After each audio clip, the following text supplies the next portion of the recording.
الشيطان الرجيم بسم الله الرحمن الرحيم شرح یہاں بہت بڑی غلطی ہوئی ہمارے خیال سے بوہ اور اخفش کو بڑی تکلیف ہوئی ہوگی، کیونکہ نحو کے خلاف ہے۔ مرکب کے کتنے اقسام ہیں، دو لفظ کی ترکیب کے کتنے اقسام ہیں؟ ہمارے خیال سے نحو پڑھائی نہیں جاتی ہے آپ لوگوں کی یہاں، صرف بھی نہیں پڑھائی جاتی ہے۔ ایک تو ہوتا ہے ترکیب اضافی، مضاف مضاف الیہ، مضاف الیہ ہمیشہ مجرور، غلام زیدن یا تو بالظاہر او اعراب تقدیری، بہرحال غلام موسیٰ، غلام عیسیٰ۔ مرکب مزجی، اس کا اعراب کیسا ہوگا؟ بفتح الجزء الاول، بفتح بعل بک، مثال دیتے ہیں نا، بعل بک، جاء بعل بک، رأیت بعل بک، مررت ببعل بک، ہر حالت میں۔ مرکب عددی ایک تو ہے 23 24، یہ مرکب نہیں ہے لیکن بدون عطف 13 14 15 ہمیشہ بفتح الجزئین۔ الحدیث ال17 لیس ال17، یہ مرکب عددی ہے ہمیشہ، جس طرح کہیں گے جاء 17 رجلا، یہ نہ کہیں جاء 17 رجلا، نہیں، 17 رجلا یہ حالت رفع، رأیت 17 رجلا حالت نصب، مررت ب17 رجلا، یہاں الحدیث ال17، کبھی غلطی نہ کیجیے گا انشاءاللہ۔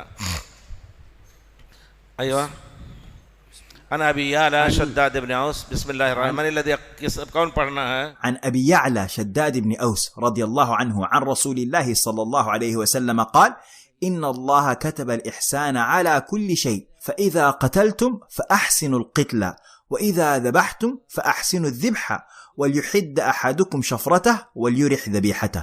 رواه مسلم. إن الله كتب الإحسان على كل شيء، الذي خلق كل شيء فأحسن، الذي أحسن كل شيء خلقه وبدأ خلق الإنسان من طين۔ اللہ تعالیٰ نے ہر چیز کو اچھے سے اچھا بنایا ہے۔ وَإِنَّ اللَّهَ، اللہ تعالیٰ بندوں کے بارے میں چاہتا ہے، أَنْ إِذَا عَمِلَ عَمَلًا أَنْ يُتْقِنَهُ، کوئی بھی کام کرے تو ایک ایمان اور مومن کی طرح کام کرے، اس کا کام مضبوط ہو، ڈھیلا ڈھالا نہ ہو یا یوں ہی ڈھکیل دیا نہیں۔ تو اسی طرح ہر چیز میں اللہ تعالیٰ نے کہا ہے اچھے سے اچھا کام کرو۔ ان اللہ کتبہ، کیا معنی ہے کتبہ کا؟ کتبہ کے معنی لکھا، لیکن یہاں کتب علیکم الصیام کما کتب علی الذین من قبلکم، تمہارے اوپر فرض کیا گیا ہے۔ کتب الاحسان، اللہ نے لکھ کر کے فرض کر دیا تمہارے اوپر احسان کو، ہر چیز کے اوپر۔ وضو کرنا ہے، اچھے سے اچھا وضو، صلاۃ پڑھنی ہے، اچھے سے اچھی صلاۃ، حج کرنا ہے تو اچھے سے اچھا کام کرنا ہے کوئی اور تو اچھے سے اچھا کام ہو، یعنی یہ نہ ہو کہ دیکھنے والے کہہ دیں کہ یہ ناقص ہے اور یہ چیز اس نے خیانت کی، اس میں یہاں بہت بڑی چیز آتی ہے، امانت بھی اس میں داخل ہو جائے گا، علم بھی داخل ہوگا، دھوکے کی سرٹیفکیٹ لے کر کے دھوکہ دینا بھی جائز نہیں ہے، اور چیزیں بہت سی چیزیں اس میں۔ کتب الاحسان علی کل شیء، ہر چیز میں اچھے سے اچھے طریقے پر کرنے کو فرض کیا اللہ تعالیٰ نے ہر چیز پر۔ اس کی تفصیل للتفصیل ہوتا ہے، تفصیل کے لیے ہے۔ تو فَإِذَا قَتَلْتُمْ، جب کسی کو قتل بھی کرو اور وہ بھی جائز، جس بنا پر اس کی جان لینی جائز ہے، تو فَأَحْسِنُوا الْقِتْلَ، اچھے انداز سے قتل کرو۔ پیارے رسول صلی اللہ علیہ وسلم نے کچھ لوگوں کو جنگ فتح مکہ کے بعد بہت ہی موذی تھے، ان کو باندھ کر کے آپ نے ان کو مارا، تو پیارے رسول نے اس کے بعد منع کر دیا کہ کسی کو باندھ کر کے پھر نہ مارا جائے۔ ایک چیز ہوتی ہے مصلحتاً کسی کام کو شروع میں جائز کہا گیا، بعد میں وہ چیز منسوخ ہو گئی، تو اگر کسی جانور کو ذبح کرنا ہے تو وہی ہے پیارے رسول نے فرمایا ہے، آگے آ رہی ہے وہ حدیث، وہ جز آ رہا ہے، فَإِذَا قَتَلْتُمْ فَأَحْسِنُوا الْقِتْلَةَ، کسی کو قتل کرو تو اچھے سے اچھے انداز سے قتل کرو، یہ نہیں کہ پہلے ہاتھ پار کاٹو، ناک کاٹو اور کچھ نہیں۔ ہاں اگر انہوں نے ایسا کیا ہے تو ایسا کر سکتے ہیں، کتنی انصاف کی بات ہے۔ حضرت حمزہ رضی اللہ تعالیٰ عنہ کے ناک کان کاٹے گئے تھے تو پیارے رسول نے فرمایا لَإِنْ أَمْكَنَنِ اللَّهُ مِنْهُمْ، اگر اللہ نے ہمیں طاقت دی ان کفار کے اوپر تو حضرت حمزہ کے بدلے 70 آدمیوں کے ناک کان کاٹیں گے، لیکن اللہ کو یہ چیز پسند نہ آئی۔ اللہ تعالیٰ نے آیت نازل فرمائی فَإِنْ عَاقَبْتُمْ فَعَاقِبُوا بِمِثْلِ مَا عُوقِبْتُمْ بِهِ وَلَا تَعْتَدُوا، جس طرح کسی نے آپ کو ستایا ہے اتنے ہی حق ہے، آگے بڑھ جائیں گے تو وہ حق پر تجاوز ہونا ہو جائے گا۔ فَإِذَا ذَبَحْتُمْ فَأَحْسِنُوا الذِّبْحَ، اچھی طرح ذبح اور قتلہ، اگر ہم اس کو قتلہ اور ذبح پڑھیں تو صحیح ہے کہ نہیں؟ کوئی صاحب ہیں جو پڑھے ہیں عربی اچھی طرح اور کچھ؟ ذبح اور ذبح میں فرق ہے۔ آپ نے ایک لفظ سنا ہوگا جلست جلست القاری، کیا معنی ہے جلست القاری؟ ہاں یعنی ایک حیت بیان کرنے کی بات جب ہوگی تو فعلتن کے لفظ پہ آئے گا، الفعلۃ للمرۃ والفعلۃ للحالہ، المفعل للموضع والمفعل للآلہ، مفعل مرسم رسم کرنے کی، اسی طرح مضرب مارنے کا آلہ، تو یہ جو ہے احسن القتلہ، اچھے حیت میں اس کو قتل کرو، وَإِذَا ذَبَحْتُمْ فَأَحْسِنُوا الذَّبْحَ، اچھی حالت میں اس کو ذبح کرو، یہ نہیں کہ مردار چھری لے کر کے اور یا چھری وہیں سامنے صاف کر رہے ہو، یا یہ کہ یہ بھی کتاب تفصیل میں لکھا گیا ہے کہ پیارے رسول نے ذبح کیا وَوَضَعَ رِجْلَهُ عَلَى صَفْحَةِ عُنُقِهِ، یعنی اگلے پیر کے داہنے حصے پر اپنا پیر مبارک رکھا، باقی پیر وغیرہ نہیں پکڑا، یہ بھی احسان ذبح ہے، کیونکہ اگر پکڑے رکھیں آپ تو اس کی روح کو نکلنے میں دیر ہوگی، جتنی جلدی خون نکلے گا، اور جب پیر مار کر کے داہنا پیر آپ نے تو پکڑنے کے لیے قبضے میں لینے کے لیے دبا رکھا ہے، لیکن بائیں کے دونوں پیچھے کے دونوں پیر کھلے رہنے چاہیے تاکہ وہ حرکت کر کے جلدی سے خون نکل جائے، اور جتنا ہی خون صاف ہو جائے گا گوشت سے اتنے ہی وہ لذیذ ہوتا ہے۔ اسلام کے مذبوح کی فضیلت دنیا جانتی ہے۔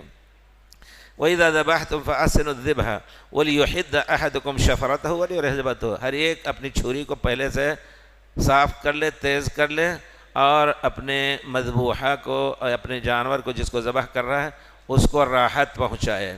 اور اس ضمن میں یہ بھی ہے کہ پیارے رسول نے جب دیکھا کوئی آدمی اس کو لٹائے ہوئے ہیں، اس کے پیر پہ، اس کے داہنے پیر کے اوپر اپنا پیر بھی رکھے ہوئے ہیں، اور اس کے بعد پھر چھری پتھر پہ صاف کر رہا ہے، تو پیارے رسول نے اس کو ڈانٹا اور کہا اتريد ان تميتها موتتين، اس کو 2 موت مارنا چاہتے ہو۔ اسی طرح جانور کے سامنے جانور کو ذبح کرنے سے بھی پیارے رسول نے منع فرمایا ہے۔ یہ سب پیارے رسول وما ارسلناک الا رحمۃ للعالمین۔ اب کوئی یہ کہے کہ رحمت کا تقاضا یہ کسی جانور کو مارا ہی نہ جائے یا کسی جانور کو ذبح کر کے کھایا نہیں جائے، نہیں، رحمت کا تقاضا پیارے رسول صلی اللہ نے جب حلال کیا ہے، خلق لکم ما فی الارض جمیعا، جس چیز کو طیب اور حلال کیا ہے اس کو بھی ہم اچھے انداز سے کھائیں پئیں تو انشاءاللہ اللہ کی مرضی کے خلاف نہیں، یہ رحمت کے خلاف نہیں، بلکہ یہ اللہ نے جب ہمارے ہی ملکیت کے لیے پیدا کیا ہے تو پھر ہمیں اس کے کھانے کا حق ہے۔ خلق لکم، اسی طرح اللہ تعالیٰ نے اگر کسی غلام کو کسی کے ہاتھ کے اندر رکھا ہے، پیارے رسول نے اس کے ساتھ اچھے سے اچھا معاملہ کرنے کا، یہ نہ کوئی کہے کہ غلام کیوں رکھتے ہو، بلکہ نہیں رکھو لیکن خادم کو اچھے سے اچھا حق دو۔ پیارے رسول صلی اللہ علیہ وسلم حضرت انس کو جو درجہ دیتے تھے، کچھ بھی کرتے تھے کبھی انہوں نے پیارے رسول نے نہیں کہا کیوں ایسا کیا. سبحان اللہ. خدمت رسول اللہ صلی اللہ علیہ وسلم 10 سنین فما قال لشيء فعلته لما فعلته وما قال لشيء لما افعله لما لم تفعله. کہ کسی چیز کوئی کام کیا میں نے تو پیارے رسول نے کبھی نہیں کہا کیوں کیا, نہیں کیا تو کیوں نہیں کیا. چھوٹے تھے 10 سال کی عمر میں پیارے رسول مدینہ پہنچے, اور وہ 10 سال کے تھے تو 20 سال کے ہوئے تو پیارے رسول کا انتقال ہوا. وہ بتاتے ہیں کہ میری ماں نے لا کر کے کہا خویدمکم انس, چھوٹا خادم آپ کو دے رہا ہوں انس کو. تو کہتے ہیں ایک مرتبہ پیارے رسول نے کہا جا کے یہ چیز لے آؤ. گئے تو دیکھا کچھ بچے کھیل رہے تھے, کھیلنے لگے. پیارے رسول کو احساس ہوا, انس گئے نہیں, جا رہا ہوں. دیکھیے, یعنی یہ نہیں کہ پیار سے کہا انس گئے نہیں, کہا جا رہا ہوں. وہاں کھیلنے لگے, دیر کر دیا لیکن ڈانٹا نہیں پیارے رسول صلی اللہ علیہ وسلم. بڑا پیارا موقف ہے جی. تو اللہ تعالیٰ نے یہ رحمت کا ایک پہلو یہ بھی ہے کہ اگر کسی کو واجب القتل واجب الذبح بھی ہے تو اچھے انداز سے ذبح کرو. ذبح کے لیے وہ طریقہ یہ ہے کہ چھری تیز ہونی چاہیے. اس کے علاوہ پیارے رسول سے پوچھا گیا کہ ذبیحہ کے لیے کیا آلہ ہونا چاہیے. پیارے رسول فرمایا ما انہر الدم, لفظ کیا ہے شیعہ, ما انہر الدم وذکر اسم اللہ علیہ فکل, جو آلہ بھی خون بہا دے اور بسم اللہ کر کے اس کا خون بہایا گیا اور ذبح کیا گیا ہو تو وہ حلال ہے. جی. یہاں تک کہ پھر مرد ذبح کرے یا عورت ذبح کرے, سب کا ذبیحہ حلال ہے. کچھ لوگوں کا عقیدہ ہوتا ہے کہ عورت کا ذبیحہ جائز نہیں, حیض کی حالت میں وہ تب بھی اس کا ذبیحہ, نفاس کی حالت میں تب بھی اس کا ذبیحہ. عربوں کا طریقہ ہوتا تھا پرانا بھی اور نئے زمانے میں کہ اگر شوہر نہیں ہے, مہمان آ گئے, آہٹ ہوئی, تو عورت جو ہے, اگر عام طور پہ گھروں کے پیچھے بھی جلدی تک, لیکن اب تو بڑے بڑے گھر بن گئے چھوڑ کر کے دیہات چلے گئے, لیکن وہ گھر دیکھیے پیچھے بکریاں رہتی ہیں, اونٹ رہتے ہیں, جا کے خود ذبح کرتی تھی اور خود اس کو نکالتی تھی, شوہر کے آنے تک اس کو پکا کر کے پیش بھی کر دیتی تھی. تو یہ اب بھی ہے عورتوں کے اندر. ایک نے ابھی جلدی کا قصہ کسی نے بتایا کہ ایک شوہر تھا, ریاض کا ایک تھا, تو اس نے لڑکی سے شادی کی, دوسرے دن ناراض ہوا باپ کے اوپر, کہا کہ اس کو گھر لے جاؤ اور یہ کھانا نہیں پکانا جانتی ہے. تو کہتا ہے کہ اچھا آؤ, کچھ دن کے بعد آؤ لے جاتے ہیں ہم. آیا تو اس نے چھری دیا, کہا جاؤ بکرا ذبح کرو, کاٹو پیٹو اور پھر تمہاری مہمانی کریں. کہا ہم نہیں جانتے ذبح کرنا. کہا اچھا جاؤ سیکھ کے آؤ, تب بیٹی تم کو دیں گے. تو ایسے مسائل ہوتے ہیں. اور اگر دیکھتے ہیں کوئی ذبح کرنے والا مرد ہے تو عورت چھری پھینکتی ہے, اس کا معنی ہے اچھے سے اچھا تلاش کر کے ذبح کرو, لاؤ پکائیں. تو یہ سب چیزیں ہیں, عورت بھی ذبح کر سکتی ہے.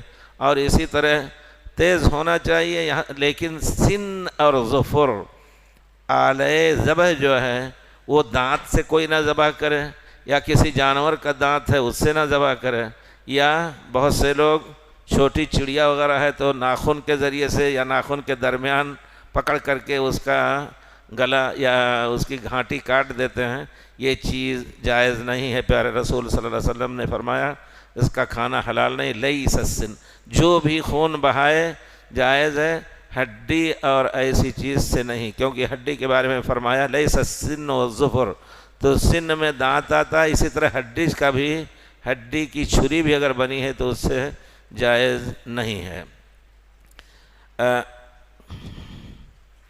اما السن, پیارے رسول نے دوسری روایت میں فرمایا ہے اما السن فعظم, کیونکہ دانت جو ہے وہ ہڈی ہے, اور ہڈی جو ہے اس کا استعمال استنجا یا کسی ایسی چیز میں جس سے ملوث ہو کرنا جائز نہیں.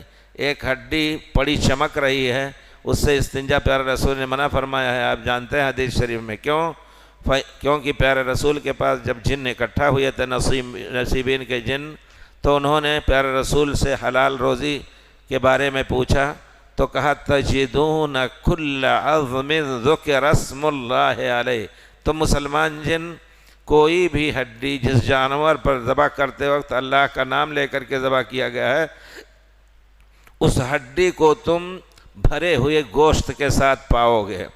اس وجہ سے ایک ادب یہ بھی یہ بھی بتایا جاتا ہے کہ ہڈی جو آج کل بڑے بڑے بکرے ذبح ہوتے ہیں، بڑے بڑے اونٹ اور یہ اور وہ، اگر ہڈی صاف بھی ہو گئی ہو تو اس کو ایسی جگہ پہ پھینک دیا جائے جہاں مسلمان جن فائدہ اٹھا سکیں۔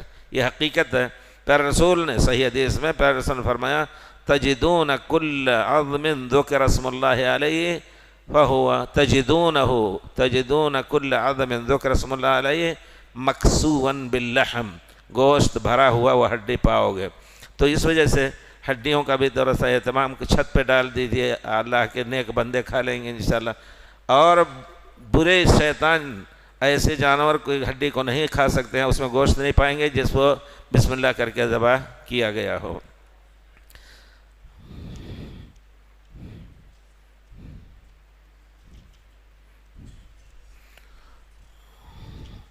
الحديث الثامن عشر. أيوة. عن أبي ذر جندب بن جنادة وأبي عبد الرحمن معاذ بن جبل رضي الله عنهما عن رسول الله صلى الله عليه وسلم قال اتق الله حيثما كنت واتبع السيئة الحسنة تمحها وخالق الناس بخلق حسن، رواه الترمذي وقال حديث حسن، وفي بعض النسخ حديث حسن صحيح. اتق الله حيثما كنت. ابو ذر ان کا نام ہے جندب بن جنادہ رضی اللہ تعالیٰ عنہ، بڑے ہی متقی صحابی تھے۔ ان سے یہ چیز بھی منقول ہے جس کی وجہ سے لوگوں نے کہا کہ پہلے کمیونسٹ آدمی مسلمانوں میں حضرت ابو ذر تھے۔ یہ چیز مشہور ہے، وہ کہتے تھے کہ دن بھر کھانے پینے کا اکٹھا کرو، کل کے لیے جمع نہ کرو، اللہ دے گا، اور اللہ کی راہ میں خرچ کر دو۔ یہ صحیح شریعت رسول کے مطابق نہیں ہے۔ ایک رائے تھی ان کی، کچھ دن تک بعد میں انہوں نے رجوع بھی کر لیا، لیکن کہتے ہیں کہ بہت دن تک اس پر ثابت رہے۔ اس وجہ سے حضرت عثمان نے ان کو کہا کہ آپ جا کے ربضہ میں بس جائیے۔ ربضہ تو مدینے کے عام لوگوں سے دور کر کے وہ ربضہ میں بسے۔ ایک روایت یہ آتی ہے، ایک روایت ہے کہ انہوں نے اپنے اختیار سے ربضہ میں جا کے بس کے رہنے کا انتظام کیا۔ پیارے رسول صلی اللہ علیہ وسلم ایک مرتبہ غزوہ میں تھے تو ان کا اونٹ کمزور ہو گیا، بیٹھ گیا، پیچھے رہ گئے۔ پیارے رسول اور دوسری فوج کے لوگ آگے پہنچ گئے۔ آپ نے پوچھا ابو ذر کہاں ہے؟ تو لوگوں نے کہا اللہ کے رسول نفقدہ، مل نہیں رہے ہیں۔ تو بیٹھے تھے پیارے رسول، دور سے کوئی ایسی چیز نظر آئی جیسے کوئی آدمی آ رہا ہے سامان اٹھائے ہوئے، تو پیارے رسول نے فرمایا کن ابا ذر، ابو ذر ہو جاؤ۔ تو آئے ابو ذر رضی اللہ عنہ، تو انہوں نے قصہ بیان کیا۔ پیارے رسول نے فرمایا رحم اللہ ابا ذر، حضرت ابو ذر پر اللہ کی رحمت ہو، یمشی وحدہ ویسکن وحدہ ویموت وحدہ، اور جب اکیلے چل کے آئے ہیں اور اسی طرح اکیلے رہیں گے، اکیلے ان کی موت ہوگی، کوئی ان کے پاس نہیں رہے گا۔ روایت میں آتا ہے کہ ربضہ جو مقام ہے مدینہ کے قریب، وہاں وہ رہتے تھے اور صحابہ کرام کا گزر وہاں سے ہوتا تھا، ملتے جلتے جاتے تھے۔ ان کی بیوی تھی، انتقال ہوا ان کا، تو بیوی نے نہلا دھلا کر کے ان کی چارپائی کھینچ کر کے سرے راستہ لا کر کے رکھ دیا۔ صحابی لوگ گزرے، کچھ صحابہ کرام، کہا یہ کیا بات ہے؟ قال مات ابو ذر، تو انہوں نے پوچھا صاحب رسول اللہ، ابو ذر کا انتقال ہو گیا؟ کہا ہاں۔ قال تولوا دفنہ، آپ لوگ ان کے دفن میں مدد کیجئے، ان کی دفن کیجئے۔ تو اس طرح ہوا بہرحال حضرت ابو ذر، اور اسی طرح معاذ بن جبل رضی اللہ تعالیٰ عنہ پیارے رسول سے روایت کرتے ہیں، پیارے رسول نے فرمایا، نصیحت کی، اتق اللہ حیث ما کنت، جہاں کہیں بھی ہو اللہ سے ڈرو۔ اللہ سے ڈرنے کا معنی آپ نے تقوی کی تعریف سنی کہ طاعت اللہ فیما امر والاجتناب اما نہا وزجر، جس چیز سے منع کیا اس سے بچ کر کے جس چیز کا حکم دیا ہے اس کو بجا لائے۔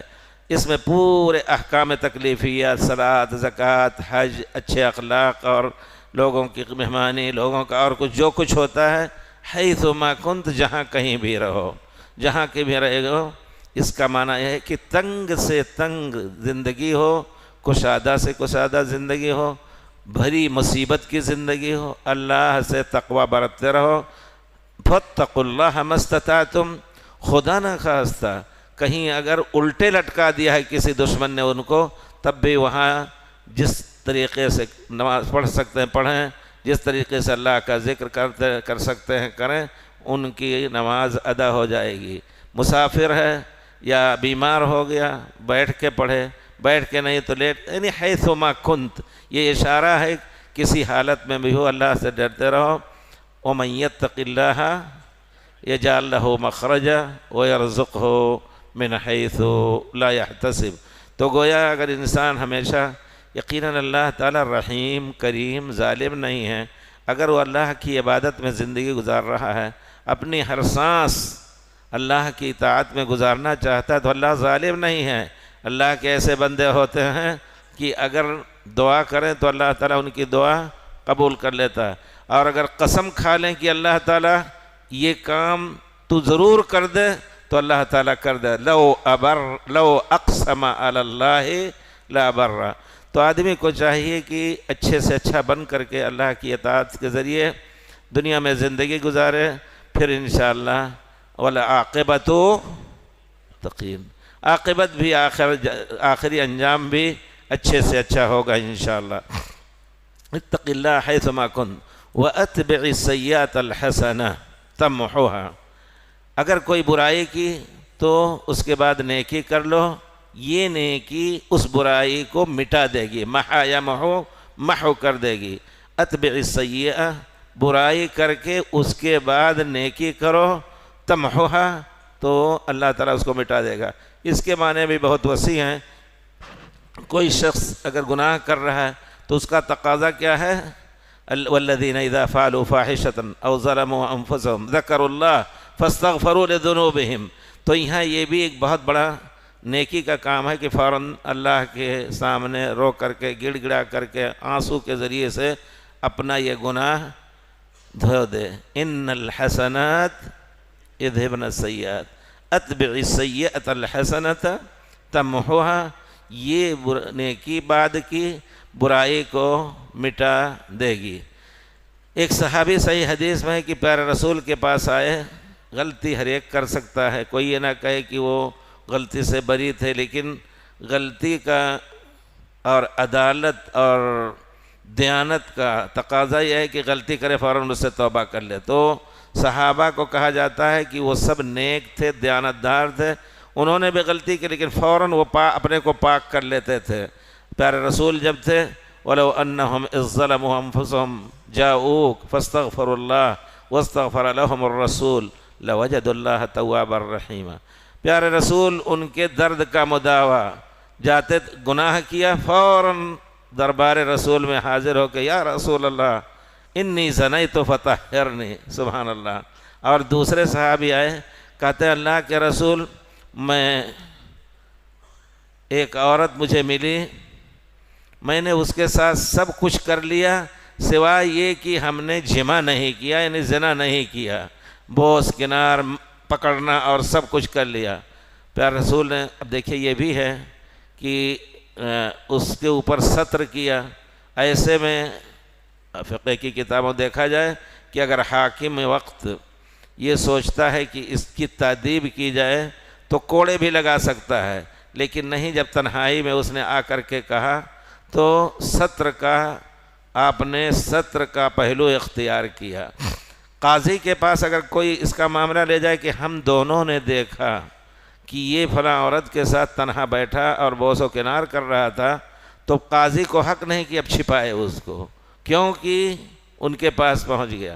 پیارے رسول نے خود فرمایا، اور یہیں سے کہا جاتا ہے کہ اگر قاضی خود دیکھ لے کہ فلاں آدمی غلط طریقے پر عورت کے ساتھ بیٹھا ہوا، زنا بھی نہیں کیا، تو اس کو حق نہیں کہ اس کے اوپر فیصلہ کرے کہ اس کو کوڑے لگائے جائیں، کچھ تعزیراً اور تادیباً، کیونکہ قاضی گواہ ہوگا، دوسرے قاضی کے پاس لے جائیے اور گواہ لے جائے تب جا کر کے وہ فیصلہ کرے.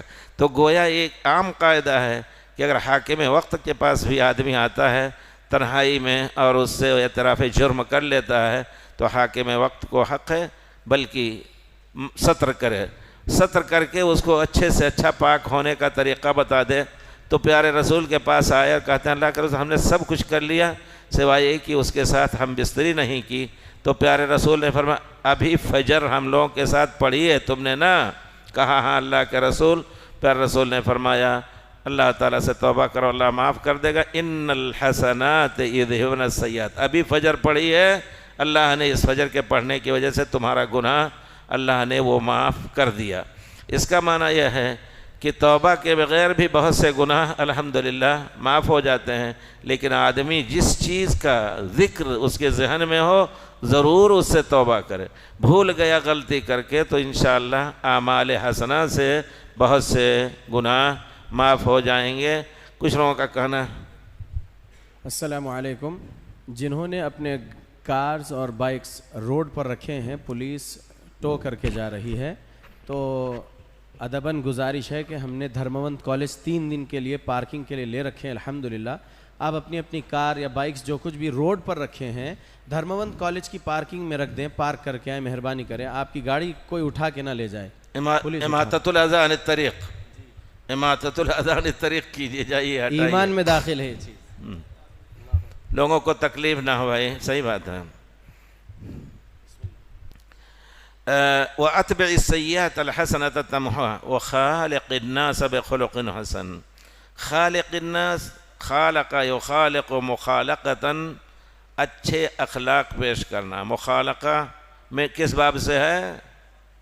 مفاعلہ، مفاعلہ میں اشتراک ہوتا ہے، گویا ہر ایک کو حکم ہے کہ ایک دوسرے کے ساتھ اچھے اخلاق کا مظاہرہ کرے۔ خالق الناس، مفاعلہ مثل مقاتلہ، دو طرف سے جس طرح آدمی لڑتے ہیں، مقاتلہ مضاربہ، دو آدمی مار پیٹ کر رہے ہیں، اسی طرح خالق الناس ہر ایک دوسرے کے ساتھ اچھے اخلاق کے ساتھ رہے۔ بخلق حسن، یہ بھی بہت ہی جامع لفظ ہے یقیناً۔ خلق حسن کا معنی یہ ہے کہ آدمی ہر چیز اس کے خیر کے لیے، بہت سے لوگ ہوتے ہیں بیچارے ہم سے بڑے ہوتے ہیں لیکن اتنے اچھے، ایسے لوگ دیکھے گئے کہ وہ ہر چیز میں آگے آگے خدمت کے لیے تیار رہتے ہیں، ایسے ہوتے ہیں بہت سے۔ تو یہ بھی بہت ہی حسن خلق کا، اگر کوئی ضرورت پڑی فوراً اٹھ پڑے، یہ ہوا وہ ہوا، اور پھر بات چیت کرنی ہوئی تو پیار رسول کا طریقہ ہنس کر کے، ما رآنی رسول اللہ صلی اللہ علیہ وسلم الا تبسم، حضرت جبریل کہتے ہیں پیارے رسول جب بھی مجھے دیکھتے تھے تو مسکرا دیتے تھے۔ حضرت جریر بن عبداللہ البجلی کہتے ہیں پیارے رسول کے بارے میں بھی آتا ہے کہ آپ جب نماز کے لیے کھڑے ہوتے تھے تو جنت اور جہنم سوچ کر کے آپ کے بطن مبارک سے، صدر مبارک سے آواز آتی تھی جیسے ہانڈی ابل رہی ہو غم سے۔ پیارے رسول نے یہ بھی فرمایا لو تعلمون ما علمت، جو میں جانتا ہوں اگر جان لو، لبکیتم کثیرا ولا ضحکتم قلیلا، تو تھوڑا روتے زیادہ، تھوڑا ہنستے زیادہ روتے، لیکن اس کے باوجود آپ اپنے غم کو اندر چھپا کر کے لوگوں کے سامنے اچھے سے اچھے ہنس مکھ ہو کر کے ملتے تھے۔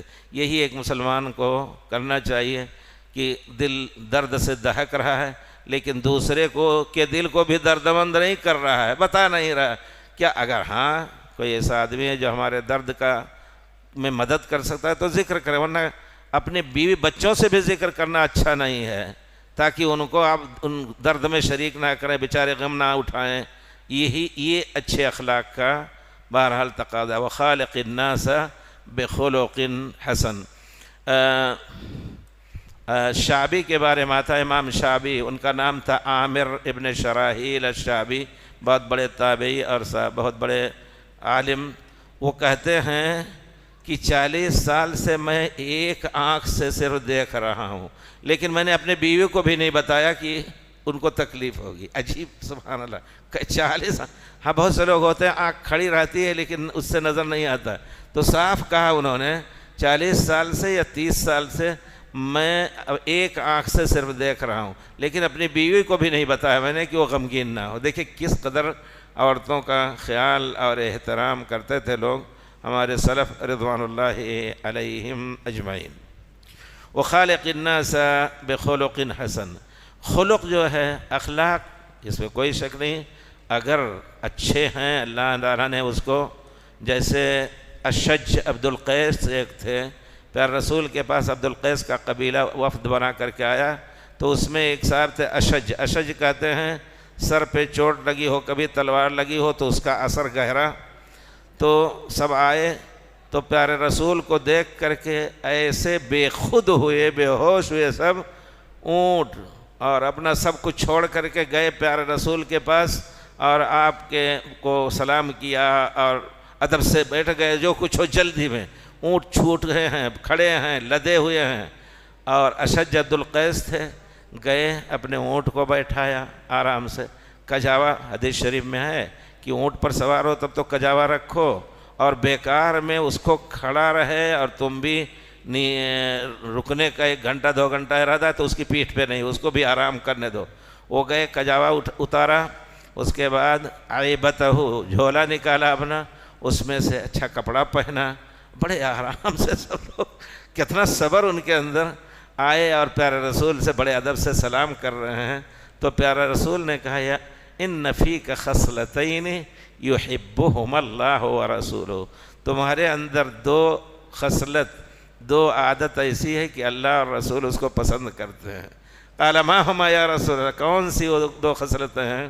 قال الانات والحلم، صبر اور جلد بازی نہ کرنا. جلد بازی نہ کرنا یہ بھی تمہارے اندر ایک خلق ہے، اور تم بہت صابر آدمی ہو. حلم. تو کہتے ہیں یا رسول اللہ اخلق اتخلق بها ام جبلۃ جبلنی اللہ علیہا، کیا میں تکلف کر کے اس کو حاصل کیا ہے ہم نے، یا اللہ نے اسی پر مجھے پیدا کیا ہے؟ تو پیارے رسول نے فرمایا بل جبلۃ جبلک اللہ علیہ، فطری طور پر تمہیں اللہ نے ایسا پیدا کیا ہے. کہتے ہیں الحمدللہ، اس اللہ کا سب شکر ہے جس نے مجھے پیدا کیا ہے ایسی حالت میں کہ پیارے رسول صلی اللہ علیہ وسلم، اللہ اور رسول اس کو پسند کرتے ہیں. تو یہ پیدائشی ہوتا ہے. آپ دیکھیں گے ایک شخص آپ کا مسلمان بھائی نہیں، ایک پڑوسی ہے غیر مسلم، لیکن وہ بھی ان کے اخلاق اتنے اچھے ہوتے ہیں، اچھے سے ملتے ہیں، اچھے سے رہتے ہیں، کسی کو ستانا نہیں چاہتے. 10 سال کی زندگی میں آپ نے اس کو نہیں دیکھا کہ وہ بیوی بچوں پر غلط نظر ڈالے. یہ فطری طور پر بہت سے لوگ ایسے ہوتے ہیں. اسی فطرت میں حضرت عثمان غنی اپنی شرمگاہ بھی نہیں دیکھ رہے تھے. سبحان اللہ. کہتے ہیں کہ وہ نہ اسلام کے درمیان نہ اسلام سے پہلے وہ اتنے شرمیلے تھے، پیارے رسول نے ان کے شرم کی مثال دی، اور فرشتے ان سے شرم کا الا استحی. تو کہنے کا مطلب بہت سی چیزیں فطری ہوتی ہیں، بڑے اللہ کے شکر کی بات ہے. لیکن اسی فطری چیز کو اگر آدمی کے اندر نہیں ہے تو اس کو سیکھ کر کے حاصل کیا جاتا ہے.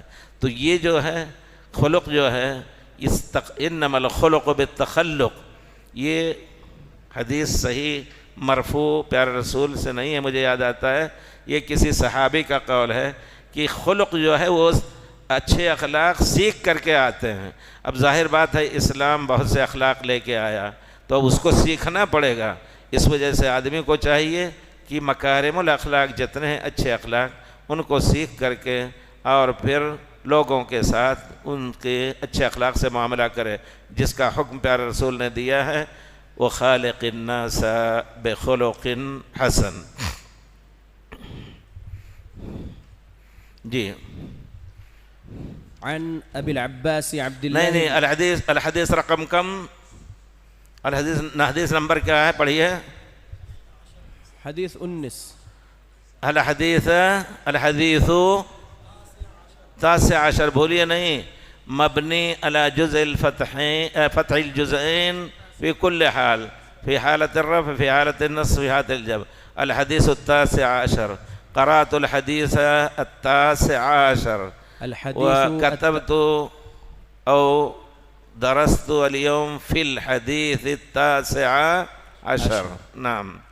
عن أبي العباس عبد الله بن عباس رضي الله عنهما قال كنت خلف رسول الله صلى الله عليه وسلم يوما فقال لي يا غلام إني أعلمك كلمات احفظ الله يحفظك احفظ الله تجده تجاهك إذا سألت فاسأل الله وإذا استعنت فاستعن بالله واعلم أن الأمة لو اجتمعت على أن ينفعوك بشيء لم ينفعوك إلا بشيء قد كتبه الله لك وإن اجتمعوا على أن يضروك بشيء لم يضروك إلا بشيء قد كتبه الله عليك رفعت الأقلام وجفت الصحف. رواه الترمذي وقال حديث حسن صحيح. وقال حسن صحيح. وفي رواية غير الترمذي نہیں ہے اور کچھ. اچھا انا عبد الله بن عباس رضي الله عنه قال كنت خلف النبي صلى الله عليه وسلم يوما خلف النبی صلی اللہ علیہ وسلم کے پیچھے ہونے کا کیا معنی؟ پیارے رسول کے پیچھے تھے. احادیث القرآن یفسر بعضها بعضا والاحادیث یفسر بعضها بعضا. ایک آیت اگر یہاں مجمل ہے تو دوسری آیت دیکھیے اس کی تفسیر مل جائے تو سب سے اونچی تفسیر. اور ایک حدیث یہاں اس کا معنی نہیں سمجھا جا رہا ہے.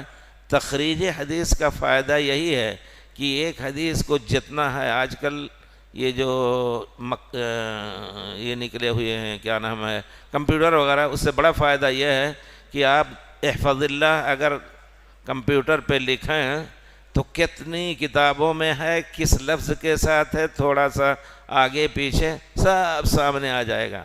سند میں اگر کوئی کمزوری ہے یہاں تو اس کمزوری کو دوسری سند کے آدمی نے جو حافظ ہیں، یہ حافظے کے کمزور، لیکن انہی استاد سے جنہوں نے یہ لیا ہے دوسرے ایک مضبوط حافظے کے آدمی نے لیا ہے، تو اس سے حدیث کو کہا جاتا ہے حسن ہو گئی. اس اگر اکیلی ہوتی تو ضعیف غیر قابل قبول، لیکن دوسرے اسناد سے مل گئی. تو اسی طرح جب تخریج کریں گے آپ تو اس حدیث کے بعض الفاظ میں یہ بھی آیا ہے کنت ردیف النبی صلی اللہ علیہ وسلم. ردیف کے معنی سواری پر آگے پیچھے دو آدمی سوار ہوں، جو پیچھے ہوتا ہے وہ کہے گا میں ردیف ہوں. تو پیارے رسول کی سواری کے پیچھے میں تھا. یہ نہیں کہ کنت خلف النبی صلی اللہ علیہ وسلم راستے میں تھے، وہ پیچھے چل رہے تھے. یا یہ بھی ظاہر میں یہ کہا جا سکتا ہے، لیکن جب ایک حدیث میں ہے کہ میں ردیف تھا تو پیارے رسول نے فرمایا یا غلام، یا غلام چھوٹے بچے کو کہتے ہیں. حضرت عبداللہ ابن عباس شیب ابی طالب میں پیدا ہوئے تھے. وہ کس سال میں تھے؟ سن 3 یا 4 ہجری میں وہاں پیدا ہوئے. 3 یا 4 ہجری سے پہلے، کیونکہ لوگوں نے تنگ کیا بنو ہاشم کو، وہاں بائیکاٹ کر کے اور نکال کر کے کہا کہ ان سے کوئی تعلق نہیں رکھنا ہے. تو جا کر کے وہاں ابو طالب بھی آپ کے چچا بھی جا کر کے، شیب ابی طالب مشہور ہے مکے میں، اب تو گھروں سے چھپ گیا ہے، لیکن شیب کے معنی 2 پہاڑوں کے درمیان کھلی جگہ، اس میں جا کے بند ہو گئے 3 سال تک بری حالت میں. یہاں تک کہ چھوٹا ٹکڑا اگر چمڑے کا مل جاتا اس کو بھگو کر کے چوس کر کے زندگی گزارتے تھے. اس طرح ہوا. اس میں حضرت ابو طالب بھی آپ کے چچا بھی تھے، لیکن اور وہاں حضرت عباس پیدا ہوئے. اس کے بعد وہ مدینے گئے، 10 سال تک مدینے میں رہے. 14 سال 15 سال کی عمر میں ان کی عمر 14 یا 15 سال کی تھی تو پیارے رسول کا انتقال ہوا. اس وجہ سے وہ چھوٹے تھے. غلام کہتے ہیں، ایک تو ہوتا بچہ پیدا ہوتا ہے، تفصیل کی ضرورت نہیں، پیٹ میں ہوتا ہے جنین کہتے ہیں، پیدا ہوا تو رضیع ہو گیا، دوسرے سال فطیم ہو گیا، دودھ چھوڑا گیا، تو اس کے بعد غلام کہتے ہیں چھوٹا بچہ. سبھی غلام سب ذرا سا اور بڑا ہو گیا تو اس کو مراحق کہیں گے. تو اے بچے، اے چھوٹے بچے، پیار کا لفظ ہے. ان نوالموں کا کلمات، میں چند باتیں تمہیں سکھا رہا ہوں. احفظ اللہ یحفظک، اللہ کی حفاظت کرو، اللہ تمہاری حفاظت کرے گا. آپ نے کبھی تفسیر میں سنا ہوگا یا تقریروں میں اللہ تعالیٰ فرماتے ان تنصروا اللہ ینصرکم، اللہ کی مدد کرو گے اللہ تمہاری مدد کرے گا. اللہ کی مدد کیا کرنی ہے؟ اللہ کے احکام کی حفاظت، اللہ کے منع کی ہوئی چیزوں سے بچنا. احفظ اللہ، یہی اللہ کی مدد کرنی بھی ہوئی. احفظ اللہ، اللہ کی حفاظت کرو، اللہ کو یاد رکھو، اور اللہ نے جو کچھ حکم دیا اس کو بجا لاؤ، جس چیز سے منع کیا اللہ تعالیٰ تمہاری حفاظت کا ذمہ دار ہے. اب آپ سوچئے کتنی ذمہ داری اللہ نے دی ہے. جس نے اذکار صباح و مساء پڑھ لیا تو انشاءاللہ جن شیطان سے پناہ پائے گا. من صلی الفجر فی جماعت تتمہ کیا ہے اس کا؟ جس نے صلاۃ فجر جماعت کے ساتھ پڑھ لی کان فی ذمۃ اللہ، اللہ کے ذمے میں ہو گیا۔ جس طرح آپ کسی کو پناہ دیں اللہ نے پناہ دے دیا۔ تو یہ سب ہیں اللہ کی حفاظت کے مظاہر۔ احفظ اللہ یحفظک، احفظ اللہ تجدہ تجاہک، اللہ کی مدد کرو، اللہ کی حفاظت کرو تو اللہ کو تم ہر جگہ اپنے سامنے پاؤ گے، یعنی اللہ تمہارے ساتھ رہے گا انشاءاللہ اور تمہاری مدد کرے گا۔ جس طرح حضرت موسیٰ اور ہارون کو کہا اذهبا الى فرعون انه طغى اور اننی معکما اسمع و ارى انی اخاف ان، ابھی کل ہی پڑھے تھے آیت،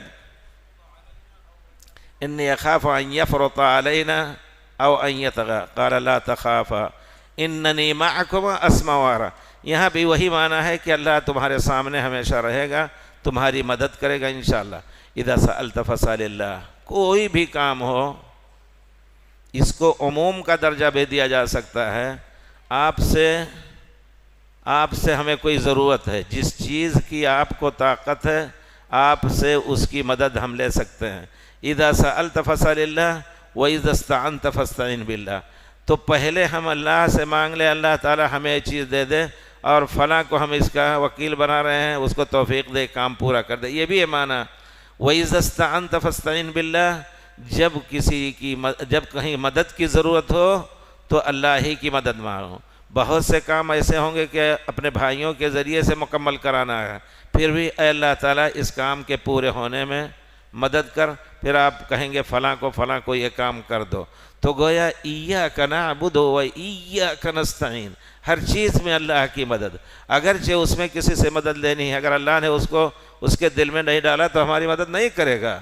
تو گویا اللہ ہی سے پہلے مدد مانگ لیجئے، اے اللہ تعالیٰ اتنی بڑی کانفرنس کرنی ہے یا اتنا بڑا اجتماع کرنا ہے، اے اللہ تعالیٰ تو ہماری مدد کر، ہمارے بھائی جو ہیں ان کو توفیق دے کہ وہ ہمارے ساتھ ہیں۔ تو اللہ سے سب سے پہلے طلب کریں۔ وَإِذَا اسْتَعَنْتَ فَاسْتَعِنْ بِاللَّهِ، اِذَا سَأَلْتَ، مانگنی ہے کوئی چیز تو اللہ ہی سے مانگو، جس چیز کا مالک اللہ ہے، غیر اللہ سے مانگیں گے تو شرک ہو گیا، یہ معنی ہے۔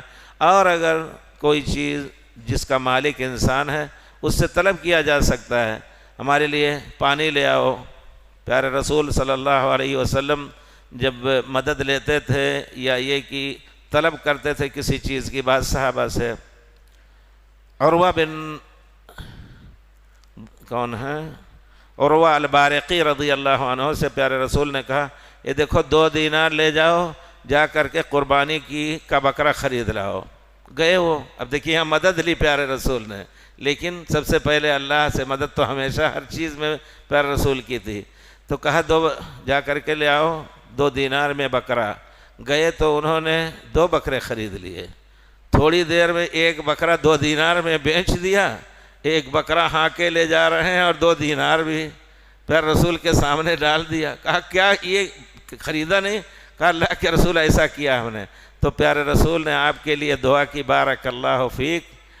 تو کہتے ہیں کہ لو رفعت حجرا لرجوت تحته خیرا، اتنی برکت میرے کام میں ہوتی تھی کہ اگر پتھر اٹھاتا تو وہاں بھی کچھ نہ کچھ سونا چاندی ملنے کی امید رکھتا تھا۔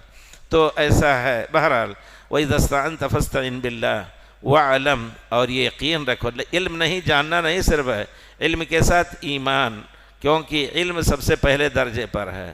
فَاعْلَمْ أَنَّهُ لَا إِلَهَ إِلَّا اللَّهُ الْعِلْمُ قَبْلَ الْقَوْلِ وَالْعَمَلِ، امام بخاری نے کتاب العلم میں باب بھی باندھا ہے۔ تو پہلے جان لو، جان لینے کے بعد یقین رکھو، ایمان رکھو اور گواہی دو کہ ہم اس پر ایمان لاتے ہیں۔ ان الامت لو اجتمعت على ان ينفعوك بشيء لن ينفعوك الا بشيء قد كتبه اللہ، اگر اللہ نے لکھ دیا ہے ہم 1000 احتیاط کریں، ایسا بھی لکھا ہوگا اللہ نے کہ دشمن آ کر کے گھیر لیں گے، بندہ دعا کرے گا تو ہم انشاءاللہ دشمنوں کو اس سے دفع کر دیں گے۔ اگر اللہ نے لکھا ہے کہ نہیں اس کے لیے درجہ بلند کرنے کے لیے دشمنوں کو موقع دوں گا، اس کو ستائیں گے لیکن اس کا درجہ بلند کریں گے، جیسا کہ مصائب کے نتائج ہیں، تو وہ یقیناً اللہ نے جو چاہا وہی ہوا۔ 1000 نفع پہنچانا چاہے کوئی، اللہ نے نہیں چاہا تو ہمیں نفع نہیں پہنچا سکتا. اگر ہزاروں مل کر کے ہمیں تکلیف دینا چاہیں، وَإِنِ اجْتَمَعُوا عَلَىٰ أَن يَضُرُّوكَ بِشَيْءٍ لَمْ يَضُرُّوكَ إِلَّا بِشَيْءٍ قَدْ كَتَبَهُ اللَّهُ.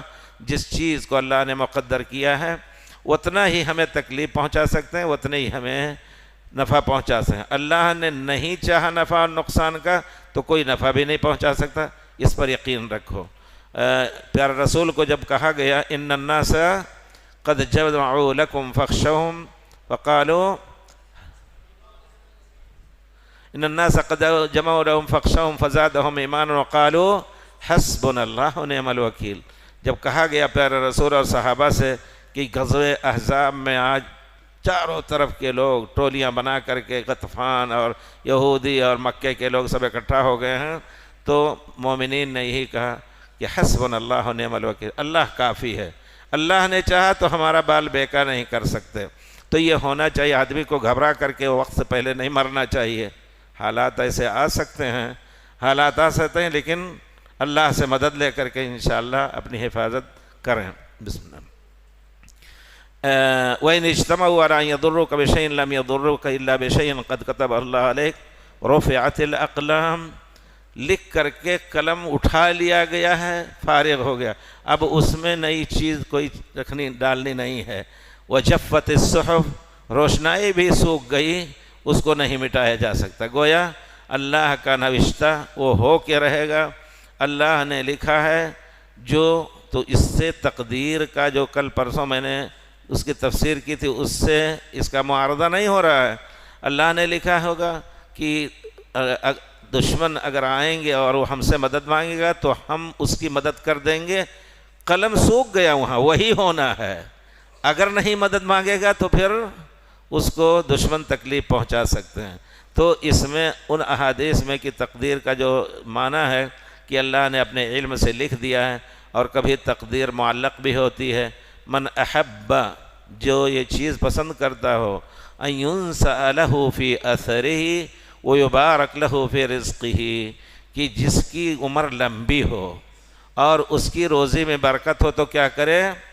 فلیصل رحمہ، اپنے رشتہ داروں سے ملے، ضرورت کے تحت ان کی مدد کرے تو عمر بھی لمبی ہوگی، روزی میں برکت ہوگی. یعنی گویا اللہ نے لکھ دیا ہے کہ اگر وہ اپنے رشتہ داروں سے کٹ کے نہیں بلکہ مل کے رہے گا اور ان کی خدمت کرے گا حسب الامکان، تو اس کی عمر 60 کے بجائے 65 ہو جائے گی، 65 کے بجائے 70. اس کو لکھ دیا ہے، اس میں کوئی ہیرا پھیری نہیں ہے. اگر ایسا کرے گا تو اللہ تعالیٰ فرشتوں سے کہے گا کہ اس کی عمر ختم ہو گئی، حکم دے گا. تو جفت الاقلام اور رفعت الصحف کا معنی یہی ہے. جیسے کسی شرط کے ساتھ آپ لکھ دیتے ہیں، شرط پوری نہیں ہوئی تو پھر وہ مشروط پورا نہیں ہوگا، اور اگر شرط پوری ہوئی تو مشروط بھی پورا ہو جائے گا.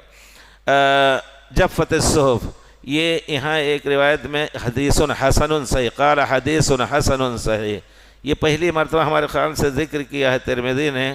ترمذی کا قول ہے نا حدیث حسن صحیح، حسن اور صحیح. اس کا معنی یہ ہے حدیث کے درجات جو علماء نے قبول کیے ہیں.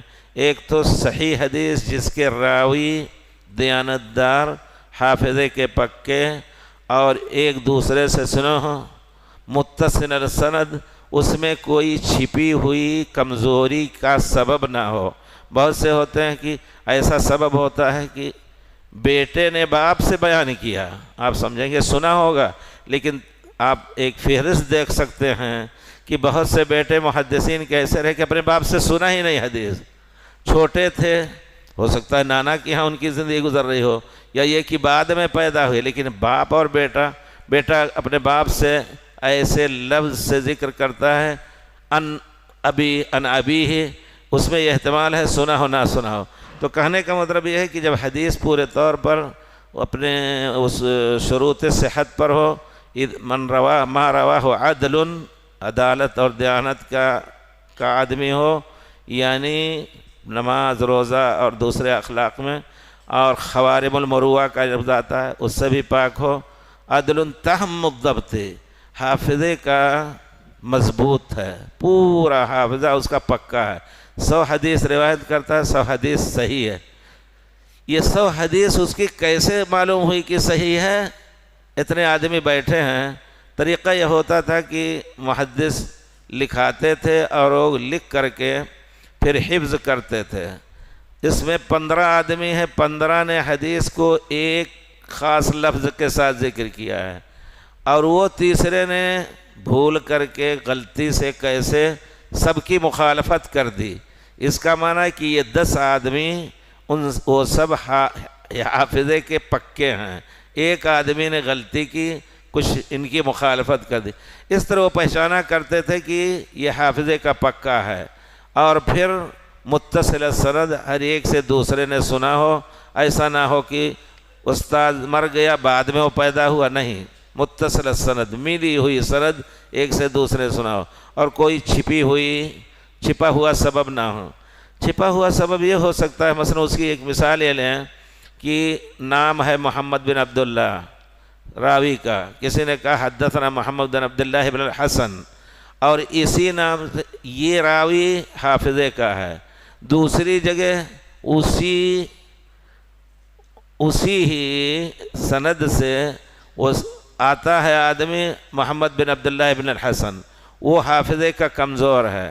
اب کوئی شخص دیکھے یہاں کون ہے، کیسے پتہ لگے گا؟ ایسا بھی ہوتا ہے کہ ضعیف راوی، علماء نے بڑی محنت کی ہے ہمارے محدثین نے، اس ضعیف راوی نے فلاں سے سنا ہی نہیں۔ اب آپ جب روایت کریں گے تو کہیں گے یہ ضعیف ہے اور اس نے فلاں سے روایت کی ہے، تو یہاں غلطی ہو گئی، علہ خفیہ، چھپا ہوا سبب جس کی بنا پر آپ کو غلطی ہوئی۔ آپ کہیں گے کہ یہاں وہ ضعیف ہے، اس وجہ سے روایت ضعیف ہے، ضعیف نہیں ہے۔ حقیقت یہ ہے کہ وہ ثقہ آدمی کی یہ ہے محمد بن عبداللہ، ضعیف والا نہیں ہے۔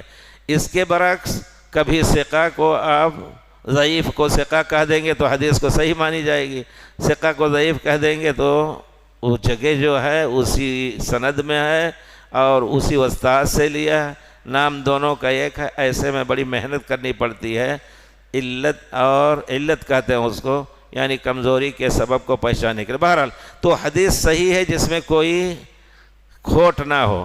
حسن اگر حافظے کا تھوڑا کمزور ہے، 2-4 احادیث اس کی ایسی پکڑی گئیں کہ اس میں کچھ غلطی کی ہے، تو باقی حدیث اس کی حسن ہے، وہ صحیح کے درجے کی ہے، لیکن چونکہ اس کے کھاتے میں 2-4 غلط حدیثیں پکڑی گئیں جس میں بھول گیا ہے، تو اس کی وجہ سے اس کی صحیح حدیث کو بھی اونچا درجہ نہیں دیا جائے گا۔ یہاں حسن اور صحیح جب اکٹھا ہو، اس کا مطلب یہ ہے کہ امام ترمذی کے ہاں اس کی کم سے کم 2 سندیں رہی ہوں گی، ایک سند حسن، دوسری سند صحیح، یا یہ کہ ایک ہی سند ہے، اب اس میں تحقیق کرنی پڑے گی۔ تو پھر اس قسم کی بحث اگر کوئی لکھے تو بہت جگہوں پر ترمذی سے یہ چیز، اب تعویل تو ہم یہی کرتے ہیں تفسیر، کہ ہو سکتا ہے اس کی 2 سند ہو، اب آپ ڈھونڈیے 2 سند ہے یا نہیں۔ اگر 2 سند نہیں ملی تو اس کی تفسیر یہ ہوگی حسن او صحیح، یہ اسناد ایک ہی ہے لیکن یا تو حسن ہے یا صحیح ہے، یعنی اس کو اونچے درجے کی حافظے کی ڈگری دی جائے گی یا اس میں تھوڑی سی کمزوری کی۔ علماء میں اختلاف ہے تو حسن اور صحیح، لیکن جہاں 2 ہے تو امکان ہے کہ ایک حسن ایک صحیح۔ بہرحال اللہ تعالیٰ توفیق دے۔ تو اس حدیث کے اندر بہت سے فوائد یہ ہیں کہ پیارے رسول صلی اللہ علیہ وسلم نے کتنے پیارے لفظ میں، پیارے انداز میں، یا غلام، اے بچے، تو سڑکوں پہ کوئی بچہ ملے، کوئی بھی بچہ ملے، غلط کام کر رہا ہو یا اس کو کچھ بتانا ہو یا اس سے کچھ پوچھنا ہو تو بڑے پیار سے، بڑا ہو تو یہ نہ کہے کہ ہم محلے میں سب سے بڑے ہیں اور وہ جو ہے اس کو ڈانٹ کر کے پوچھیں اور کچھ نہیں، بڑے پیار سے پوچھنا ہے، کہنا ہے۔ اور یہ بھی کہ اس سے پہلے کوئی اہم بات کہنی ہے تو اس کو کہہ دے کہ میں تمہیں کچھ ایسی بات اہم بتانا، الا وانی اعلمک کلمات، تاکہ وہ کان کھول کر کے سن لے۔ اور جس نے اللہ کی حفاظت کی، مدد کی، تو اللہ تعالیٰ اس کی حفاظت کرے گا۔ اس کے برعکس جس نے اللہ کے احکام کو ضائع کیا تو خود وہ ضائع ہو گیا۔ اسی طرح انسان کو مدد کی ضرورت ہے بے شک، لیکن ان چیزوں میں جس کا مالک صرف اللہ ہے، اگر غیر اللہ سے مدد مانگتا ہے تو وہ مشرک ہوا، اور اگر ایسی چیز ہے جس کا مالک انسان ہے تو وہ استعانہ اس سے جائز ہے انشاءاللہ۔ پھر یہ سوچنا چاہیے کہ انسان اپنی تقدیر پر، اللہ کے کیے پر صبر کرے، اپنی کوشش جاری رکھے، اور اگر اس کو اپنا مقصد نہیں ملا تو تسلی کر لے کہ اللہ الخیر فی مختار اللہ، اللہ نے جو ہمارے لیے اختیار کیا ہمارا مقصد نہیں پورا، اسی میں خیر ہوگا۔ اس وجہ سے جب کسی کام کرنے کا ارادہ ہو تو استخارہ طلب الخیر مشروع ہے۔ ان کے الفاظ میں ہے کہ اللہم انی استخیرک بعلمک واستقدرک بقدرتک، اے میرے رب تیرے علم کا حوالہ دے کر کے میں خیر طلب کر رہا ہوں، تیری قدرت سے قدرت طلب کر رہا ہوں، واستقدرک بقدرتک واسألک من فضلک العظیم، تیرے بڑے فضل کا حوالہ دے کر کے میں تجھ سے مانگ رہا ہوں۔ اللہم ان کنت تعلم ان هذا الامر، نام لے کہ فلاں لڑکی سے شادی کرنی ہے، فلاں جگہ دکان کھولنی ہے، اگر اللہ تعالیٰ تو جانتا ہے کہ یہ جگہ ہمارے لیے خیر کے، نام لے وہاں، فقدرہ لی ویسرہ لی ثم بارک لی بھی، تو اس کو میرے مقدر میں کر دے۔ اللہ تعالیٰ دعا سے تقدیر بھی بدل دیتا ہے۔ فقدرہ لی ویسرہ لی، میرے لیے آسان کر دے اور پھر اس میں برکت بھی دے۔ اللہم ان کنت تعلم ان هذا الامر شر لی فی دینی ومعاشی وعاقبت عمری وعاجلہ وعاجلہ فاصرف عنی واصرفنی عنہ، اگر میری دنیا دین کے لیے یہ چیز نقصان دہ ہے تو مجھے اس سے دور کر دے، اس کو مجھ سے دور کر دے۔ وقدر لی الخیر حیث کان، ہم تیرے خیر کے طالب ہیں، جہاں کہیں سے خیر ملے وہ ہمارے مقدر میں کر دے۔ تو اس کا معنی یہ ہے کہ آدمی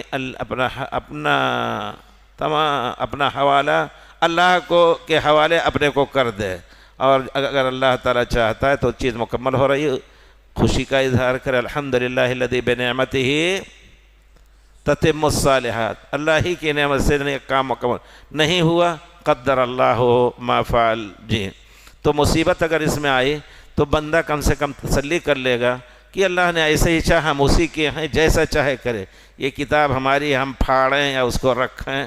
تو جب یہ سوچ لے گا تو پھر اس کو بڑی سے بڑی مصیبت میں بھی تسلی کی ہمت آ جائے گی۔ الحدیث العشرون ولا العشرین؟ عشرون، لأنه صفت للمرفوع، و حالت رفع میں عشرون جو ہے وہ جمع مسلمون کی طرح ہے، واو، حالت جر میں عشرین ہو جائے گا، حالت نصب میں عشرین، حالت رفع میں عشرون۔ بس جاء مسلمون، رأيت مسلمين، مررت بمسلمين۔ عن أبي مسعود، عن أبي مسعود عقبة بن عمرو الأنصاري رضي الله عنه قال قال رسول الله صلى الله عليه وسلم إن مما أدرك الناس من كلام النبوة الأولى إذا لم تستحي فاصنع ما شئت، رواه البخاري۔ اللہ اکبر۔ پیارے رسول نے فرمایا، ابو مسعود عقبہ بن عمرو الانصاری البدری کہتے ہیں، یہ عقبہ ابن عمرو انصاری بدری عام طور پہ صحابہ میں مشہور تھے جو لوگ جنگ بدر میں شریک تھے۔ وکانت بدر، جیسا کہ بخاری شریف میں ہے ایک جگہ، کوئی صحابی کہتے ہیں وکانت بدر اذکر فی الناس، یعنی بدر کی جنگ کا ذکر بہت زیادہ تھا لوگوں میں، کیونکہ پیارے رسول نے وہ حاتب ابن ابی بلتع کے بارے میں کہا تھا، لعل اللہ اطلع علی اہل بدر فقال اعملوا ما شئتم فقد غفرت لکم، جو چاہو کرو ہم نے تمہیں معاف کر دیا۔ تو یہ بہت بڑا درجہ ہو گیا۔ اللہ کو معلوم ہے کہ کوئی شخص جو جنگ بدر میں شریک ہوا ہے وہ مرتد نہیں ہوگا، انشاءاللہ ایسا کام نہیں کرے گا کہ وہ نواقض اسلام میں سے ہو، اللہ جانتا ہے، اسی وجہ سے چھوٹے گناہ کو سب کو معاف کر دیا، پہلے ہی سے کہہ دیا۔ تو اب لوگ اس کو جو بدر میں شریک ہوتا تھا اشارہ کرتے تھے، بدری صحابی ہیں۔ ابو مسعود بدری جو ہے، امام بخاری نے ان کو صحابہ بدر میں سے شمار کیا ہے، لیکن آپ دیکھیں گے بہت سے لوگوں نے کہا کہ نہیں وہ بدر میں شریک نہیں ہوئے تھے، اور صحیح ہے کہ شریک ہوئے، امام بخاری نے اسی کو اختیار کیا ہے۔ اور دوسرے لوگ کہتے ہیں نہیں کہ نزل بماء ببدر، ابن الصلاح وغیرہ کہتے ہیں کہ وہ بدر کے کسی کنویں پر اترے تھے تو وہیں بس گئے اس وجہ سے بدری ان کو کہا گیا، نہیں، بدر جہاد میں وہ شریک تھے۔ وہ روایت کرتے ہیں قال قال رسول اللہ صلی اللہ علیہ وسلم ان مما ادرک الناس من کلام النبوۃ الاولی، بے شک جو لوگ جو پہلی نبوت کی باتوں میں سے، پہلی نبوت کی ہدایات میں سے جو چیز ان کو ملی ہے وہ کیا ہے؟ اذا لم تستحی فاصنع ما شئت، اگر شرم نہیں کر رہے ہو تو جو چاہو کرو۔ گویا شرم کا تقاضا یہ ہے کہ اچھے سے اچھا کام کرو۔ اذا لم تستحی فاصنع ما شئت، یا کوئی ایسا کام، دوسرا معنی یہ ہے کوئی ایسا کام جس میں شرم کی بات نہ ہو تو اس کو کرو، لیکن جہاں شرم کی بات آتی ہے تو سوچ لو، سوچ سمجھ کر کے قدم اٹھاؤ۔ دوسرا معنی وہی مشہور ہے کہ بے شرم ہو جاؤ تو جو چاہو کرو۔ ان مما ادرک الناس من کلام النبوۃ الاولی، اس کے بارے میں آپ کیا کہیں گے کہ یہ پیارے رسول کی حدیث ہے یا پرانے نبوت کی حدیث ہے؟ کیا کہیں گے؟ پرانے نبوت کی اگر حدیث رہی ہے، اگر پرانی تعلیمات میں حضرت داؤد کے، حضرت سلیمان کے، حضرت ابراہیم کے، حضرت عیسیٰ موسیٰ کسی کے، لیکن جب پیارے رسول کی زبان مبارک سے یہ الفاظ نکل گئے تو یہ حدیث رسول ہوئے، حدیث رسول ہوئے صلی اللہ علیہ وسلم۔ تو ہم کہہ سکتے ہیں کہ پیارے رسول نے فرمایا کہ یہ پہلی امت کے کتابوں میں تھا، لیکن حدیث میں پیارے رسول نے فرمایا اذا لم تستحی، اتنا بھی کہہ سکتے ہیں، ضروری نہیں ہم کہیں کہ یہ پہلی نبوت کی کتابوں میں تھا، ہم اتنا کہیں حدیث شریف میں پیارے رسول نے فرمایا اگر شرم نہ کرو تو جو چاہو کرو۔ یہ عام لوگ کہتے ہیں کچھ نہیں شرم ہے، بے شرم ہے، جو چاہے کرے، لوگ کہتے ہیں یہی معنی ہے، سمجھ لیجیے۔ تو حیا کیا ہے؟ الحیاء الایمان، حدیث یا پوری یاد کریں، اب الایمان بضع و سبعون شعبہ، اعلیٰ لا الہ الا اللہ و ادناہا اماطۃ الاذی والحیاء شعبۃ من الایمان، شرم کرنا یہ بھی ایمان کی ایک شاخ ہے۔ شرم کس کو کہتے ہیں؟ کوئی تعریف کر، اردو شرم کا ترجمہ کیجئے، ایسی چیز ہے جس کا ترجمہ مشکل ہے، نہیں، شرم کس کو کہتے ہیں؟ فلاں شرم کر رہا ہے، شرم ایسا لفظ ہے کہ وہ مشہور، اسی طرح حیا کا لفظ مشہور ہے، لیکن اس کو آپ یہ کہیں کہ حیا کے معنی ہر وہ چیز جس کو لوگ قبیح سمجھتے ہوں اس کے کرنے سے رک جائے آدمی، یہی حیا ہے، حیا ہے جی۔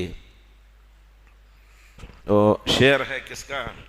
فرزدق یا جریر کا، وہ شاعر بہت اونچا، وہ کہا کرتا تھا اس کی بیوی کا انتقال ہو گیا، اس کا پورا شعر پڑھ کر کے آدمی روئے بغیر نہیں رہے گا۔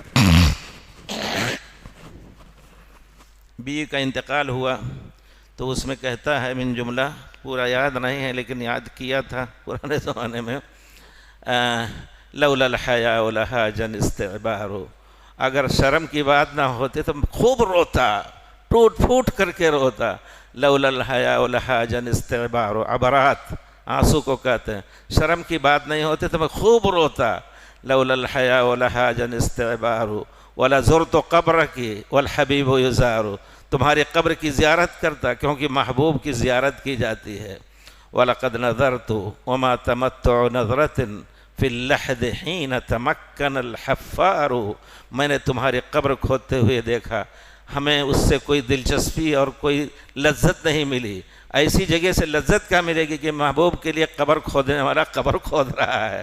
اس کے بعد پھر کہتا ہے وَلَقَدْ أَرَاكَ، گویا نہلا دھلا کر کے کفن پہنا کر کے لے جا رہے ہیں قبرستان کی طرف، وَلَقَدْ أَرَاكَ كُسِيتَ أَجْمَلَ مَنظَرٍ وَمَعَ الْجَمَالِ سَكِينَةٌ وَوَقَارٌ، میں دیکھ رہا ہوں کہ خوبصورت پہنا کر کے تمہیں لے جا رہے ہیں لوگ، اور خوبصورتی کے ساتھ پورے جمال اور وقار کے ساتھ تم جا رہی ہو۔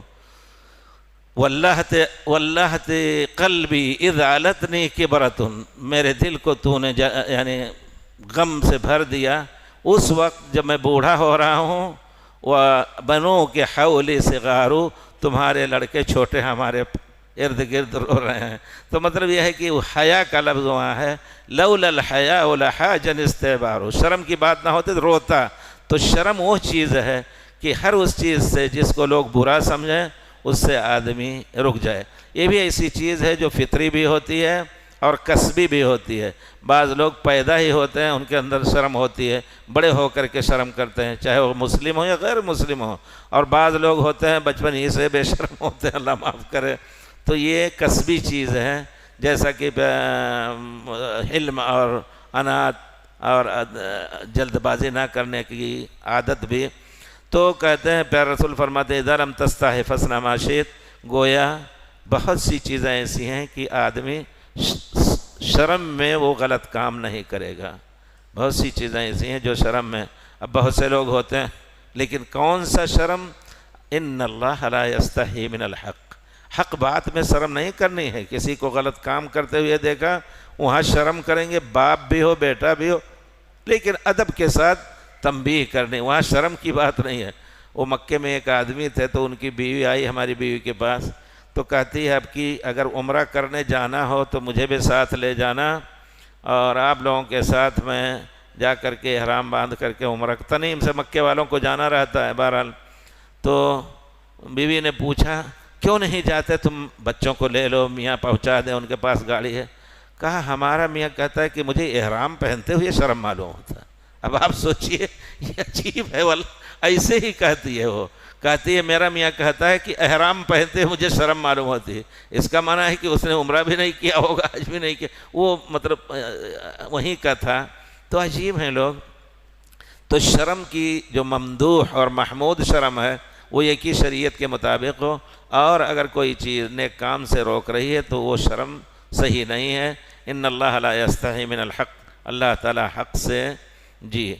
دوسری بات یہ ہے کہ کلام نبوت الاولی، نبوت پرانے زمانے کے بنو اسرائیل کی بات اور کچھ، اس کا لینا جائز ہے کہ نہیں؟ جیسے کہ یہاں بات آتی ہے، کہتے ہیں کچھ لوگ ہیں آج کل برادر حضرات، برادر، ان کو عالم نہ کہیے، برادر حضرات کہیے، انہوں نے فیشن بنا رکھا ہے کہ اگر غیر مسلم میں کام کرنا ہے تو ان کی کتاب کو حفظ کریں اور ان کی کتاب کو حفظ کرائیں۔ نہیں، ہمیں اس حد تک حق نہیں ہے، اتنا ہے کہ پہلے آپ قرآن اور حدیث سے عقل کو، ان کے قرآن حدیث سے بڑھ کر کے عقل کو چیلنج دینے کے لیے ان کو اور کسی چیز کا حوالہ آپ نہیں دے سکتے۔ عقلی طور پر کتنی غلط بات ہے کہ تم بتوں کی پوجا کرتے ہو، جو اللہ پیدا کیے، جو دیتا دیکھتا اور ہمیں تمام نعمتیں دیتا ہے وہ، اور یہ بت کی پتھر کی جو اپنے ہاتھ سے بناتے ہو اس کو پوجتے ہو۔ حضرت ابراہیم نے کیا کہا تھا؟ تعبدون ما تنحتون، اپنے ہاتھ سے گھڑ کر کے اس کو بناتے ہو پھر پوجتے ہو۔ وہ ایک پتھر کی جس کو ہم نے تراش کر کے صنم بنایا، نہ جانے کس بے خودی میں افسر میں آج تک پوجتا رہا ہوں۔ یہ حقیقت ہے، سوچے آدمی تو بے خودی ہی ہے، بے عقلی ہی ہے، سمجھا کر کے۔ اب اگر کہیں ان کے کتاب میں مل رہا ہے، وید میں اور کہیں جہاں توحید کی دعوت ہے، تو بے شک اس کو استعمال کیا جا سکتا ہے۔ جس کو تم مانتے ہو دیکھو اس میں بھی ایسا ہے، تم کہتے ہو گوشت کھانا حرام ہے، فلاں تو گئے تھے اس حالت میں حادثہ ہوا تھا، وہ شکار کرنے گئے تھے جن کو تم مانتے ہو دیوتا، تو اس کے اچھے انداز سے سمجھایا جا سکتا ہے۔ تو پہلی کتاب چاہے یہود و نصارہ کی ہو، ان کو لینے کی ضرورت ہمیں نہیں ہے، البتہ اگر ہماری شریعت کے مطابق کوئی چیز ان کے اندر ہے تو لے کر کے ان کے سامنے پیش کر کے متاثر کیا جا سکتا ہے۔ پیارے رسول نے خود ایسے کہا، لیکن یہ کیا جائے کہ بالکل اس کا ذکر بھی نہ ہو، یہ بھی صحیح نہیں ہے۔ یہ بھی ایک طریقہ ہے کہ جس چیز کو آپ سچ مانتے ہیں اسی کا حوالہ دے کر کے آپ کو کسی چیز پر آپ کو قانع کرنا ہے کہ آپ پورے طور پر سمجھ لیں۔ پیارے رسول کے پاس دو یہودی، ایک یہودی ایک یہودیہ نے زنا کیا، تو انہوں نے آ کر کے کہا کہ انہوں نے زنا کیا ہے، ان پر کیا حد کیا جائے؟ تو پیارے رسول نے فرمایا ما تجدون فی التوریت، توریت میں تمہیں کیا حکم ملتا ہے؟ تو جھوٹ بول گیا، کہتا ہے کہ ہم منہ کالا کر کے گھماتے ہیں، حالانکہ ان کے یہاں آیت رجم قرآن ہی کی طرح۔ تو حضرت عبداللہ ابن سلام پیچھے بیٹھے تھے، بلایا، فاتو، اللہ تعالیٰ نے خود وحی آئی فوراً، دیکھیے وہ وحی فوری، قل فاتوا بالتوراۃ فتلوها ان کنتم صادقین، توریت لے کر کے آؤ اگر تم سچے ہو کہ اس میں رجم نہیں ہے تو لاؤ پڑھ کر کے دیکھا جائے۔ لے کے آیا، دائیں بائیں پڑھتا رہا، اصل آیت رجم اس نے پڑھی نہیں۔ حضرت عبداللہ ابن سلام نے کہا ارفع یدک یا عدو اللہ، اللہ کے دشمن ہاتھ اٹھاؤ۔ اس ہاتھ کے نیچے آیت رجم کو چھپا رکھا تھا۔ تو پیارے رسول نے خود استدلال کیا ضرورت کے تحت، اور اگر کوئی چیز ان کی کتابوں میں ہماری شریعت کے خلاف ہے تو اس کا ذکر کرنا صرف اس طریقے سے جائز ہے کہ اس کی تردید کی جائے۔ ہماری شریعت کے خلاف پڑھ رہا ہے تو ان کی تردید کے لیے ہم ذکر کریں، اور اگر کوئی چیز ایسی ہے، قصہ ہے پرانے زمانے کا، جس میں ہماری یہ شریعت سے کوئی جز اس کا ٹکراؤ نہیں ہے ہماری شریعت سے اس کا، تو اس کو بیان کرنا جائز ہے۔ تصدیق تکذیب نہیں کہ جھوٹا ہے سچا ہے، صرف بیان کر لینا جائز ہے۔ پیارے صحیح بخاری میں ہے حدثوا عن بنی اسرائیل ولا حرج، بنی اسرائیل کی روایتوں کو بیان کرو، لا تصدق ولا تصدقوهم ولا تکذبوهم، نہ تصدیق کرو نہ جھٹلا، ہو سکتا ہے صحیح ہو، شرط یہ ہے کہ ہماری شریعت سے ٹکراؤ اس کا نہ ہو رہا ہو، اور اگر ہماری شریعت سے میل کھاتی ہے وہ بات تو ضرورت کے وقت اس کو ذکر کر سکتے ہیں۔ جی تو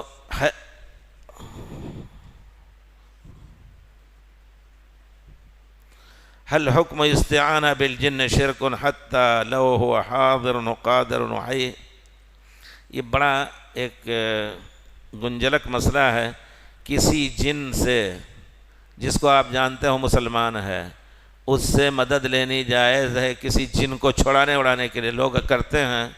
ایک صاحب کو میں نے دیکھا، وہاں میرے پاس آئے، خود اصل میں پڑوس میں تھے، اور ان کا بھائی ہمارے پڑوس میں رہتا تھا، وہ دوسری جگہ ریاض کے راستے میں رہتے تھے، آئے تو یہ کام کرتے تھے۔ وہ کام کیسے شروع کیا انہیں تھوڑا سا ٹائم لگے۔ وہ ایسا تھا کہ ان کی بیوی کو واقعی ایسا مس ہوا جن کا کہ وہ گھر تو بنا لیا پکا، لیکن وادی کچی، گاڑی بھی کچی جگہ پہ کھڑی ہے، کنکریاں وہاں کی آپ دیکھیں، پرانی وادی ایک دم ایسے کان صفصفا۔ تو انہوں نے کہا کہ رات میں ننگی نکل کر کے بھاگتی ہے۔ آدمی نیک تھے، حیات الامر بالمعروف میں کام کرتے تھے، تو رات میں کہا بہت پریشان ہوتے، اور آ کر کے پکڑ کے پڑھتے، تہجد میں روتے بہت زیادہ۔ اچانک 2 جن حاضر ہوئے ایک دم، اور کہا کہ ہم تمہاری رات کے اندھیرے میں، کمرہ بند ہے سب کچھ۔ اب سوچئے، میں نے ان سے بات سنی، وہ کہتے ہیں کہ انہوں نے کہا کہ ہمارے مدد کی ضرورت ہے تو ہم تمہارا بھائی، ہم مسلمان ہیں، مدد کریں گے، اور طریقہ یہ ہے کہ آیت الکرسی پڑھو، ہم حاضر ہوں گے تو تمہارا ہاتھ اچانک اٹھ جائے گا، خود سے بے اختیار حاضر ہو گئے، اور ہم انشاءاللہ مدد۔ تو مجھ سے پوچھا یہ جائز ہے کہ نہیں؟ میں نے بہت سوچ سمجھ کر کے کہا کہ اس طرح استعانہ جائز نہیں ہے، کیونکہ ان کے بارے میں ہمیں علم نہیں۔ دعویٰ تو کر لیا کہ ہم مسلمان ہیں، ہو سکتا ہے آپ کو نقصان دینا چاہیں، لیکن وہ بھائی کہہ رہے تھے کہ انہوں نے واقعی مدد کی، ان کی فوج نے جنگ کیا، خون خرابہ ہوا، تو ہماری بیوی کے جن کو مارا انہوں نے۔ اس کے بعد یہ ان کا خود تجربہ ہے، یعنی نیک آدمی ہیں۔ تو پھر بھی ہم نے کہا بھائی جن سے مدد نہ لیجئے، کیونکہ پیارے رسول صلی اللہ علیہ وسلم کے صحابی بھی جن تھے۔ میرا استدلال یہی، جو کام پیارے رسول نے نہیں کیا ہے وہ نہیں، پیارے رسول کے صحابہ بھی جن تھے، اور وہ پیارے رسول ہی کے پاس آئے اور سب کچھ ہوا، پیارے رسول کے اوپر جادو وغیرہ کا اثر ہوا، آپ نے وہ مدد نہیں لی۔ کون سی؟ اللہ تعالیٰ نے معوذات اتاری، اس سے آپ نے پڑھ کر کے اور اپنے کو جادو کے اثر سے، جادو جن اور شیطان ہی سے ہوتا ہے، تو دور کیا۔ اس وجہ سے صحیح نہیں ہے۔ انہوں نے کہا نہیں، کیوں نہیں صحیح ہے؟ شیخ ابن عثیمین سے پوچھا بعد میں، تو شیخ ابن عثیمین نے بھی کہا، کہیں ملے بعد میں، کہا کہ نہیں جائز ہے۔ تو مجھے فون کر کے کہا کہ وہی بات ہے، شیخ بن عثیمین نے بھی وہی بات کہی جو تم نے کہی ہے، جائز نہیں۔ تو میں آج بھی آپ کے سامنے یہی کہتا ہوں کہ آپ ان سے مدد نہ لی۔ کوئی بھی جو رقیہ کر رہا ہے وہ رقیہ شرعیہ قرآن اور حدیث کے مبارک الفاظ سے، اور کسی سے مدد لینے کی ضرورت نہیں ہے، ورنہ کبھی الٹا بھی کر سکتے ہیں۔ اس کی تفصیل بڑی لمبی، میں نے اس باب میں بڑا مطالعہ کیا ہے، اور کچھ لوگوں سے ملاقات کی جو پاکستان سے آئے تھے، واقعی بڑے ماہر تھے جنوں کے استعمال میں۔ ایک مرتبہ ایک دوست نے کتاب دیا کہ اس کو ذرا سا دیکھ دو، ہم چھاپیں گے وہاں اور آج شام کو حرم میں لے آنا۔ میں حرم میں نہیں لے گیا، اور وہ رات ہی میں 9-10 بجے ان کی فلائٹ تھی جدہ سے، تو انہوں نے کہا کتاب لائے نہیں؟ ہم نے کہا نہیں، اب پھر لے لینا، بعد میں بھیج دیں گے یا بعد میں چلے جاؤ۔ تو کہا ایک بزرگ ہیں، ان کے ذریعے سے ابھی 5 منٹ میں کتاب آ جائے گی۔ میں نے کہا اللہ کے بندے، تم اس نیک عقیدے والے، تم ایسی غلط بات کر۔ تو کہا واللہ آ جائے گی، حرم میں قسم کھا رہا۔ انہوں نے کہا اچھا چلو، تو گئے بیٹھے۔ کہا دیکھیے آپ کے اوپر یہ افطرا باندھ رہے ہیں، کہہ رہے ہیں ابھی کتاب منگا دیں۔ کہا قصہ کیا ہے؟ تو کہا آپ اجازت دیں تو ابھی کتاب 5 منٹ میں آ جائے گی، 5 منٹ بھی نہیں لگے گا، ایسے ہی کہا انہوں نے۔ مجھے بڑا تعجب ہوا۔ ہم نے کہا اچھا اب آپ نہ جائیے، آپ کہیں نہ جائیے، ٹائم تو نہیں جا رہا ہے، پھر آپ کے اوپر ہوگا، تو نہ جائیے، صبح آئیے، جمعرات ہے، چھٹی ہے، ناشتہ کریں گے۔ میرا مقصد تھا ان سے کچھ معلومات لینے کے۔ تو آئے، وہ بھی نہیں گئے۔ میں نے کہا کہ میں آپ کا امتحان لینا چاہتا ہوں، میں نے ایک امانت رکھی ہے کسی کی، وہ لے کر کے یہاں آ جائیے۔ آپ نے کہا تھا کتاب پہنچائیں۔ کہا وہ کیا ہے؟ ہم نے کہا کیوں بتاؤں، آپ کو نہیں بتاؤں گا۔ اور میں نے کہا کیا چیز ہے؟ بار بار نے کہا نہیں۔ اس کے بعد آپ یقین جانیے تھوڑا سا پتہ نہیں کیا پڑھے دندنائے کچھ۔ جب کوئی رقیہ کرنے والا یا اس قسم کا آدمی چپکے سے پڑھے تو شبہ ہوتا ہے، کہیں شرکیہ استعانہ تو نہیں کر رہا ہے۔ ایسے کے پاس کوئی نہ جائے۔ میری جو تاکید ہے، ہم نے جو معلومات لی ہے، پاکستانی وہاں بہت سے آتے ہیں، یہ کام کرتے ہیں اور کچھ، تو چپکے سے کوئی جو پڑھنے لگے کچھ کسی کے اوپر، تو اس کو آپ اس کے قریب نہ جائیں، خطرہ ہے کہ وہ شرکیہ رقیہ کر رہا ہو۔ تو کچھ دندنائے وہ۔ اس کے بعد وہ امانت کسی کی پیسے کی تھی میرے پاس، اس پہ لکھا تھا فلاں کی امانت وسیع اللہ محمد عباس، کارٹون میں باندھ کے کتابوں کے ساتھ رکھا تھا۔ ہم نے کہا اچھا پکڑ کے رکھیے۔ گیا کارٹون کھولا، نمبر واقعی نہیں ہے اس میں، اور وہ کھلا بھی نہیں تھا، کیسے لے کے آئے؟ یہاں عقل حیران ہو جاتی ہے۔ پھر اس کے بعد ہم نے کہا کہ اچھا واپس کر دیجئے۔ واپس کیا، اور وہ کارٹون بند کر دیا تھا، اس میں واپس ہو گیا، دیکھا واپس ہے۔ تو یہ کرتب تو دیکھا ان کا۔ پھر ہم نے کہا نہیں، آپ کچھ سنا رہے تھے، منمنا رہے تھے، کیا کوئی شرکیہ بات پڑھ رہے ہیں؟ کہا نہیں واللہ قرآن کے علاوہ اور کچھ نہیں پڑھتا ہوں۔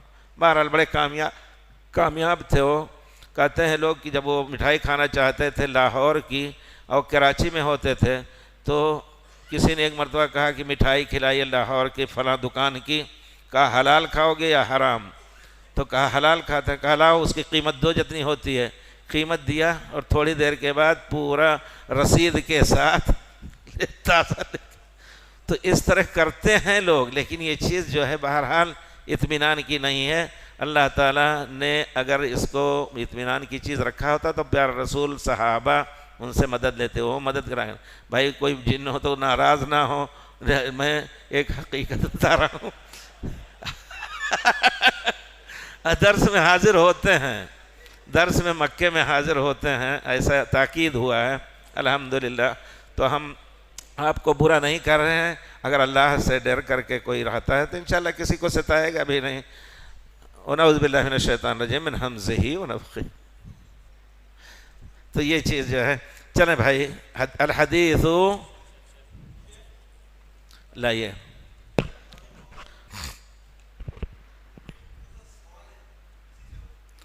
اگر وہاں سے آواز آ رہی ہے تو قریب آ جائیں چاچا۔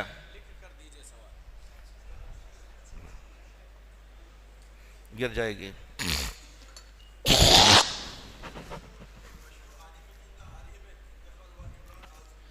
عمران اللہ مغفر لہ ورحم۔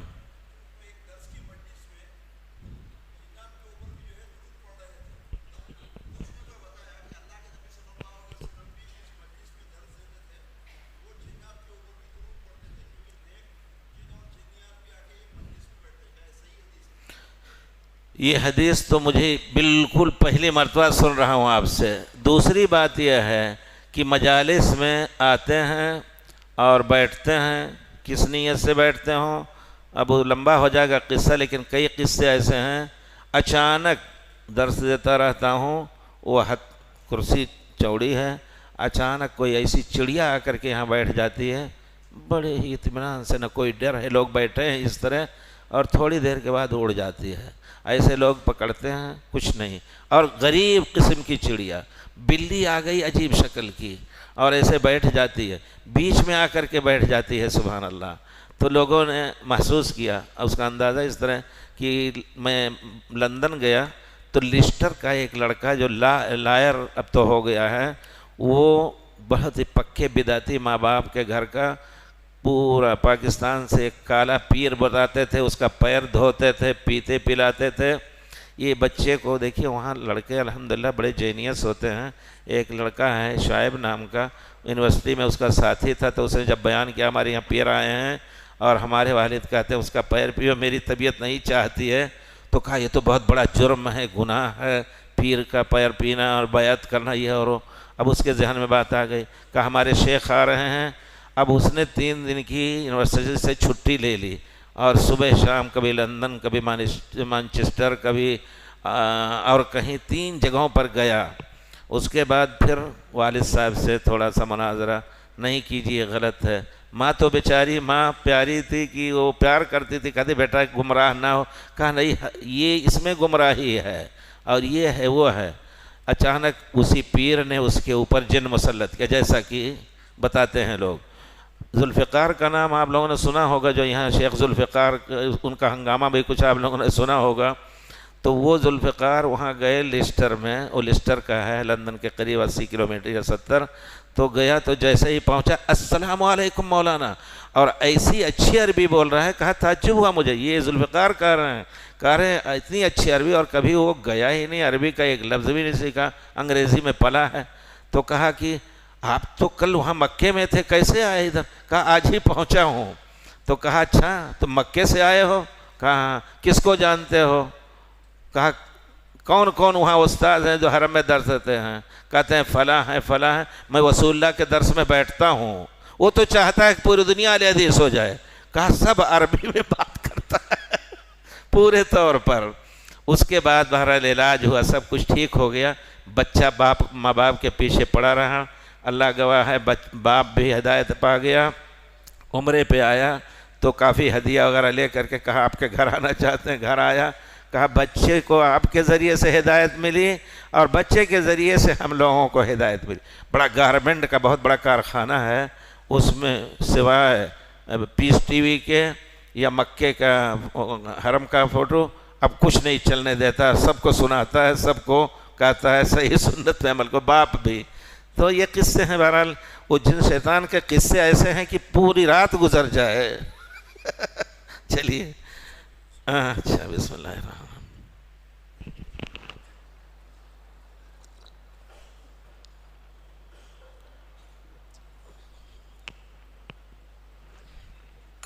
الحمدللہ. سوالات کیا مطلب ہے اس کا؟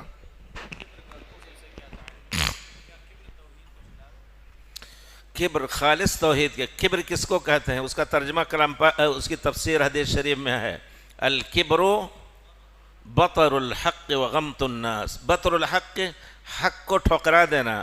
تو اگر کبر ہے، ان فی صدورہم الا کبر، اس حد تک کبر ہے کہ انبیاء کی بات کو نہ مانے تو کفر ہی کفر ہے. لیکن کبھی کبر میں حق بات آپ کہتے ہیں، ارے فلاں کی بات کیا مانو گے، حالانکہ وہ مسلمان ہے، تو بہت بڑا گناہ ہے. گناہ کبیرہ میں سے الکبر لا يدخل الجنة من كان في قلبه مثقال حبة من خردل من کبر.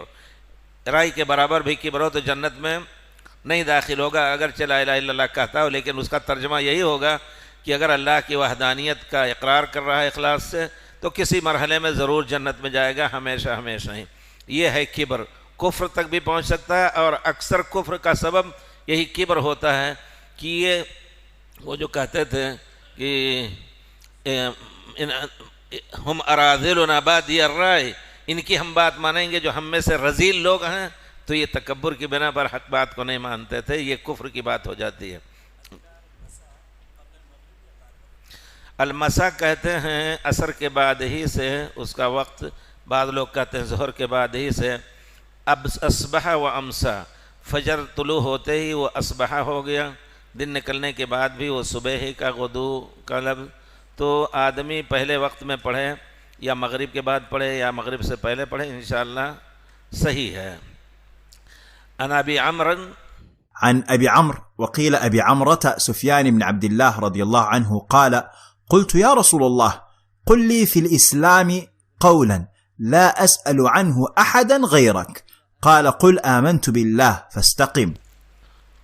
اعوذ باللہ من الشیطان الرجیم من حمزه ونفخه ونفثه بسم اللہ الرحمن الرحیم وجعلنا من بین یدیہم سدا ومن خلفہم سدا فاغشین۔ کبھی بھی کمرے میں ہوتا ہوں، بیٹھے پڑھ رہا ہوں، زوردار کٹ کٹ کی آواز آتی ہے تو ایسا ہوتا ہے بھائی، ستاؤ نہیں اللہ کے واسطے۔ تجربہ ایسا ہے کہ ان سے مار پیٹ نہیں کرنی چاہیے۔ وہ جن شیطان کی بات آئی معاف کیجیے گا، وہ کوئی رات نہ گزر جائے۔ ہم فرانس میں تھے، 4.5 مہینہ تک آپریشن ہوا پیر کا، تو جس گھر میں تھے اس گھر والی کے اوپر بہت دنوں سے اثر تھا۔ ایک مرتبہ اچانک اس کے اوپر آیا جن، وہ صرف بیوی ہماری تھی اور میں تھا اور اس کا شوہر نہیں تھا۔ فوراً فون کیا، آیا تو ایسا زور سے چیخ رہی، بہت دنوں سے اس کا اثر۔ اسی کے قریب ایک گرجا، الحمدللہ گرجا سب وہاں اب معطل ہیں، لیکن انہوں نے الیکٹرانک گھنٹی لگائی ہے، ہر گھنٹے وہ خاص گرجا کی گھنٹی بجتی رہتی ہے۔ وہاں جائیے تو لاکھوں، ایسے گزریے لاکھوں کروڑوں کبوتر، باغیچہ پورا۔ تو اس سے پوچھا ہم نے کہاں سے آئے، کہا ہمارا مسکن یہی ہے، یہی گرجا۔ بہرحال تو جب بیوی نے سمجھانا شروع کیا، تم کیوں ستاتی ہو بیچارہ، ہاں تم مرد ہو کہ عورت؟ تو کہتی ہے کہ میں کہتا ہے کہ میں مرد ہوں، عورت ہوں۔ کہا تو میں ڈر نہیں اللہ کا ہے، جنت جہنم کا نہیں ڈر ہے۔ واللہ سمجھانا شروع کیا، کہا اچھا میں ابھی سوچ کے مسلمان ہوں گی، ایسے کہتی ہے، چلی گئی۔ پھر دوسرے دن ہم لوگ مغرب کی نماز پڑھتے ہیں، وہاں ہر گھر میں پائم باغ ہوتا ہے، شیشہ ایسے لگا ہے، نماز پڑھ رہے ہیں، بارش کل ہلکی ہو رہی، ایک موٹی بلی آئی جو روزانہ آتی تھی، اس کو کھلاتی تھی، تو جانے لگی کھانا دینے۔ تو ہماری بیوی کہتی ہے رک جاؤ، کوئی بھی کھانا دیتی، وہ کھا کے خوب موٹی تھی، چلی جاتی ہے باغ میں گھاس ہوتی ادھر نکل جاتی۔ بیوی نے کہا نہیں رک جاؤ، گئی، واللہ یہ ہمارا تجربہ ہے، مچھلی تھی تلے ہوئے تھیں اس دن، مچھلی ایسے رکھی، بسم اللہ، بھاگ گئی، سونگ کر کے بھاگ گئی۔ دوسرے دن آئی، پھر اس کو کہہ دیا کہ تم کھانا نہیں دینا، ہم دیں گے۔ اور کھانا جب پکانے لگی ڈر گئی، وہ کہتی ہے کہ یہ جو پکاتی ہے کھانا ہم لوگوں کو دیتی ہے، کہیں ایسا نہ ہو کہ بسم اللہ کر کے نہ پکاتی ہو، تو سب سکھانا شروع کیا۔ آپ یقین جانیے الحمدللہ 20-25 سال سے وہ مبتلا تھی، اور بیوی پڑھتی رہی کچھ اور سمجھاتی رہی، الحمدللہ چھٹی پا گئی۔ بڑا یعنی تو تجربہ یہ ہوتا ہے کہ سمجھا کر کے ان کو کہا جائے کہ بھائی تمہاری بھی ماں ہے، تمہاری بھی بیٹی، تمہاری بھی بہن، تمہارے بھی بھائی، کیوں ستا رہے ہو؟ تو سمجھ جاتے ہیں، ایسا معلوم ہوتا ہے۔ اللہ تعالیٰ چلیے ان ابی عمرو وقیل ابی عمرہ، یہ یا تو صحابی یا راوی کا شبہ ہو، یا ابو عمر ان کے عمر لڑکے رہے ہوں، یا عمرہ ان کی لڑکی رہی ہوں، کبھی ابو عمرہ کبھی عمر۔ سفیان ابن عبداللہ رضی اللہ عنہ، قلت یا رسول اللہ، اے اللہ کے رسول، قل لی فی الاسلام قولا لا اسأل عنہ احدا غیرک، مجھے اسلام میں ایک ایسی جامع بات بتا دیجئے کہ آپ کے بعد کسی سے پوچھنے کی ضرورت نہ پڑے یا نہ پوچھوں۔ اس سے معلوم ہوتا ہے صحابہ کا حرص، پیارے رسول کے پاس آئے تو مفید سے مفید چیز پوچھنے کی کوشش کرتے تھے، اور ایسا بھی لگتا ہے کہ پیارے رسول کے علاوہ اس زمانے میں بھی صحابہ تھے جو علم رکھتے تھے، اس علم کی روشنی میں فتویٰ بھی دیتے تھے، لوگ دوسروں سے بھی پوچھ لیتے تھے۔ ایسے بہت سے واقعات ہیں، ہر ایک کو تو میسر نہیں ہوتا تھا کہ پیارے رسول کے پاس آ جائیں، لیکن صحابہ اسی چیز کا فتویٰ دیتے تھے جس کا علم ان کو ہوتا تھا پیارے رسول سے۔ تو بہرحال انہوں نے کہا ایسا مجھے ایسی بات بتا دیجئے کہ پھر جامع ہو، اس پر عمل کرو، کسی اور سے پوچھنے کی ضرورت نہ پڑے۔ قال قل، کہو آمنت باللہ ثم استقم، اللہ پر میں ایمان لایا، پھر اس پر ثابت قدم رہو۔ یہ نہیں کہ آج تو بڑے ہی ذوق شوق سے خشوع خضوع سے اللہ پر ایمان لائے کل ڈھیلے پڑ جاؤ، نہیں، ہر چیز ایمان کی جو ایمانیات ہیں، اور یہ چیز میں نے ذکر کیا کہ ایمان کو جب اکیلا ذکر کیا جائے تو اس میں اسلام، ایمان، احسان سب شامل ہے، اور اگر اسلام کے ساتھ اسلام کیا ہے، ایمان کیا ہے، تو دونوں کی الگ الگ تعریف ہو جائے۔ یہاں ایک جامع اسلام کی طرف پیارے رسول نے اشارہ فرمایا کہ اسلام کے امور پر عمل کرو، ثم استقم، پھر اس پر قائم رہو، استقامت۔ تو یہ استقامت جو ہے سیدھے راستے پہ چلنے پر مداومت، یہ نہیں کہ آج تہجد پڑھنا شروع کیا کل چھوڑ دیا، آج مجلسوں میں بیٹھنا پڑھنا شروع کیا کہ دین میں علم زیادہ ہو کل چھوڑ دیا، نہیں، نیک کام میں ان احب الاعمال الی اللہ ادومہ، جس پر مداومت کی جائے۔ جمعرات اور یوم الاثنین کا روزہ رکھنا شروع کیا، اس کو بھی مستقل رکھو۔ ہر روزانہ نیکی میں بڑھتے جانے کا نام استقامت ہے۔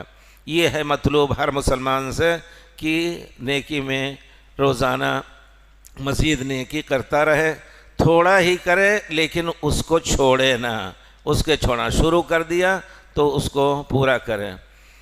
کچھ لوگ ہوتے ہیں فیشن میں، بہت سے بچے عربی زبان میں کہتے ہیں ہم استقامت سے پہلے ایسا کرتے تھے۔ فیشن یعنی التزام کا لفظ استعمال کرتے ہیں کہ جب ہم نے التزام اپنے اوپر لازم نہیں کیا تھا دین کو تو ہم ایسا کرتے تھے، ایسا کرتے۔ اس طرح کا ذکر کرنا بھی غلط ہے، اس طرح کا ذکر کرنا، بلکہ اللہ کا شکر ادا کرے کہ ہم گمراہی میں تھے، اب الحمدللہ ہم دین پر مستقیم اور مستمر اور ہمیشہ چلنے کا عزم ہم نے کر لیا ہے۔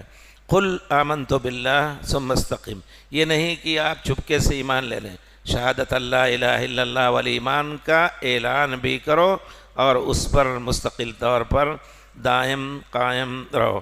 اور اسی کو اللہ تعالیٰ نے اپنے کلام پاک میں ذکر کیا، ان الذین قالوا ثم استقاموا تتنزل علیہم الملائکہ الا تخافوا ولا تحزنوا وابشروا بالجنۃ التی کنتم توعدون۔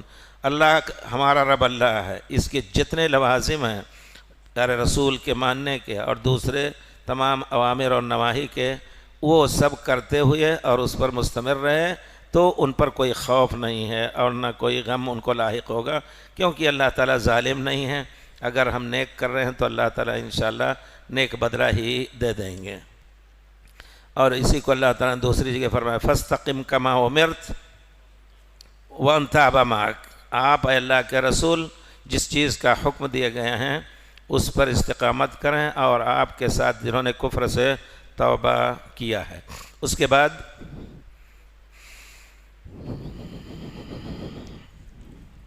آپ چائے کے چکر میں ہیں، نہیں جلدی کیجئے۔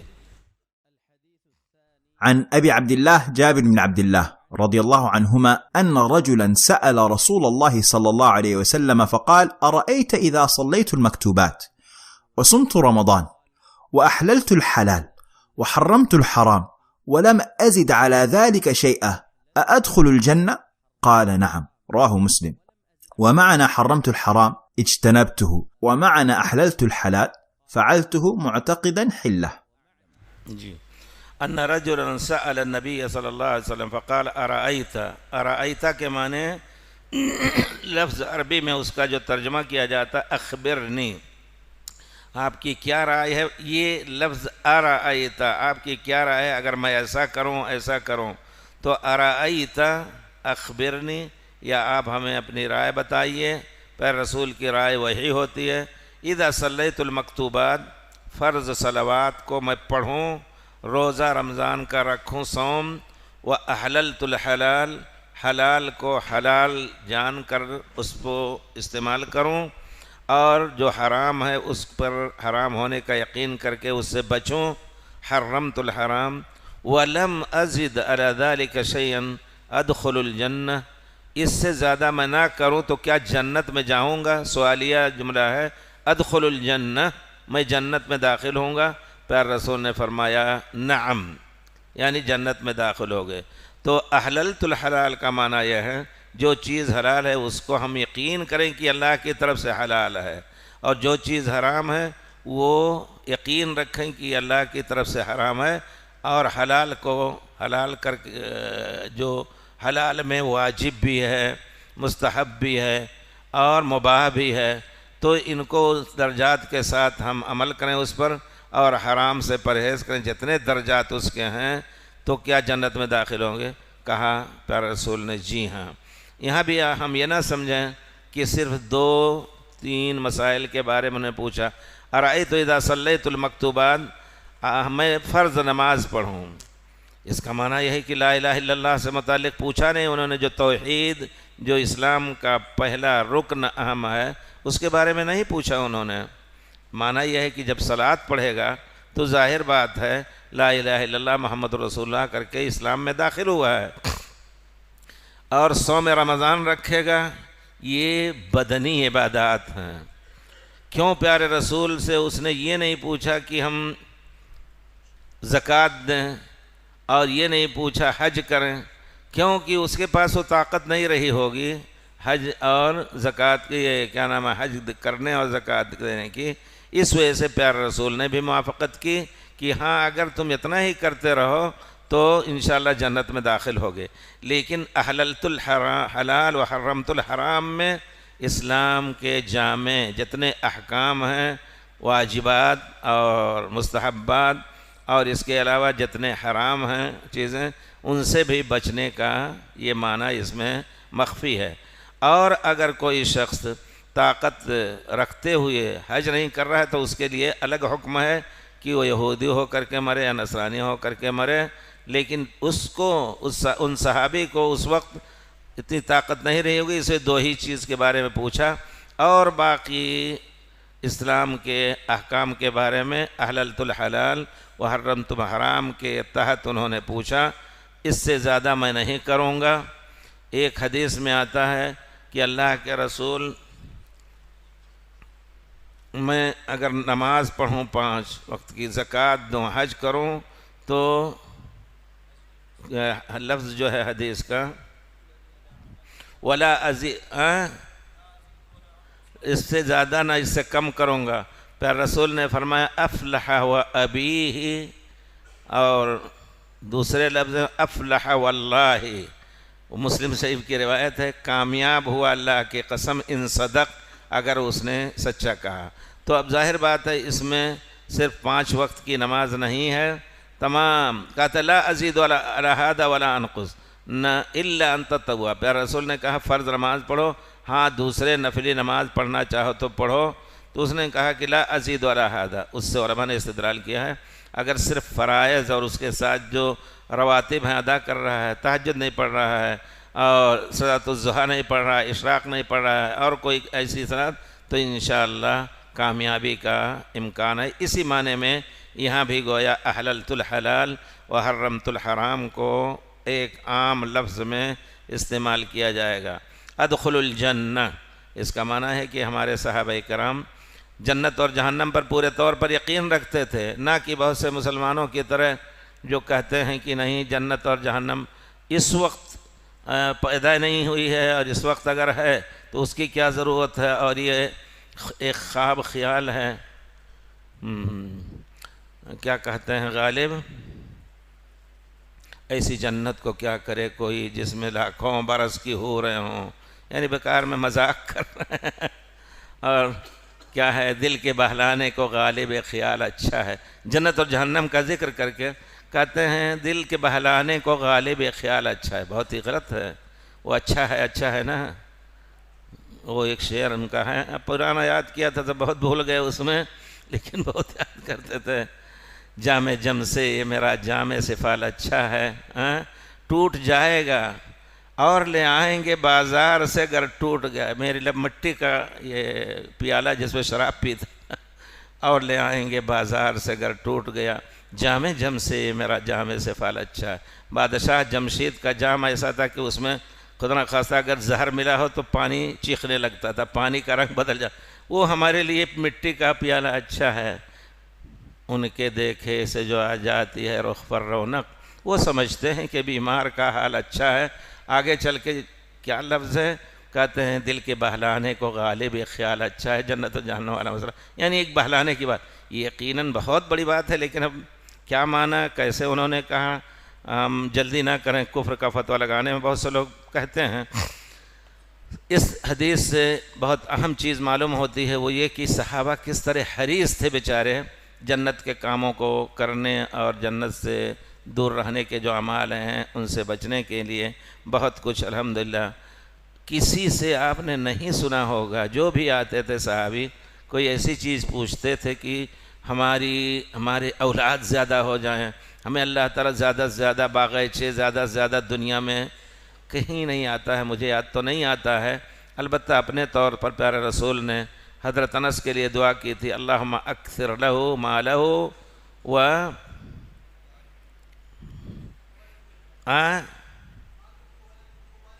اللہم اکثر لہو مالہ وبارک لہو فی عمرہ اکثر لہو مالہ ولدہ وبارک لہو فی عمرہ۔ تو بڑی لمبی عمر رہی ان کی، اور اپنے زندگی میں اپنے پوتوں میں سے کئی کو انہوں نے دفن کیا، سبحان اللہ، کافی اولاد تھے، اللہ پیارے رسول کی دعا تھی، لیکن کسی نے مجھے نہیں یاد آتا ہے کہ آئے ہوں کوئی صحابی تو کہے ہوں کہ ہمارے لیے دعا کر دیجئے کہ ہم زیادہ سے زیادہ مالدار ہو جائیں۔ ایک روایت آتی ہے جو صحیح نہیں ہے، جس صحابی کو بدنام کیا جا رہا ہے، حاتب ابن ابی بلتا، ان کے بعد نہیں، حاتب ابن ابی بلتا نہیں، کچھ اور نام ہے، حاتب ابن بلتا تو دوسرے ہیں۔ وہ صحابی انہوں نے آ کے کہا اللہ کے رسول میرے لیے دعا کر دیجئے کہ زیادہ سے زیادہ میرے مال ہو جائے، اور پھر وہ مال ہوا تو جمعہ جماعت چھوڑنے لگے، پھر چھوڑ کر کے دوسرے شہر بس گئے اور کچھ، پھر اس کے بعد وہ کفر کر گئے۔ یہ روایت صحیح نہیں ہے، بلکہ وہ نیک صحابی تھے تحقیق سے، ثعلبہ ابن حاتب رضی اللہ عنہ۔ جھوٹی روایتوں کے سہارے ان کے اوپر یہ تہمت لگانا غلط ہے۔ جی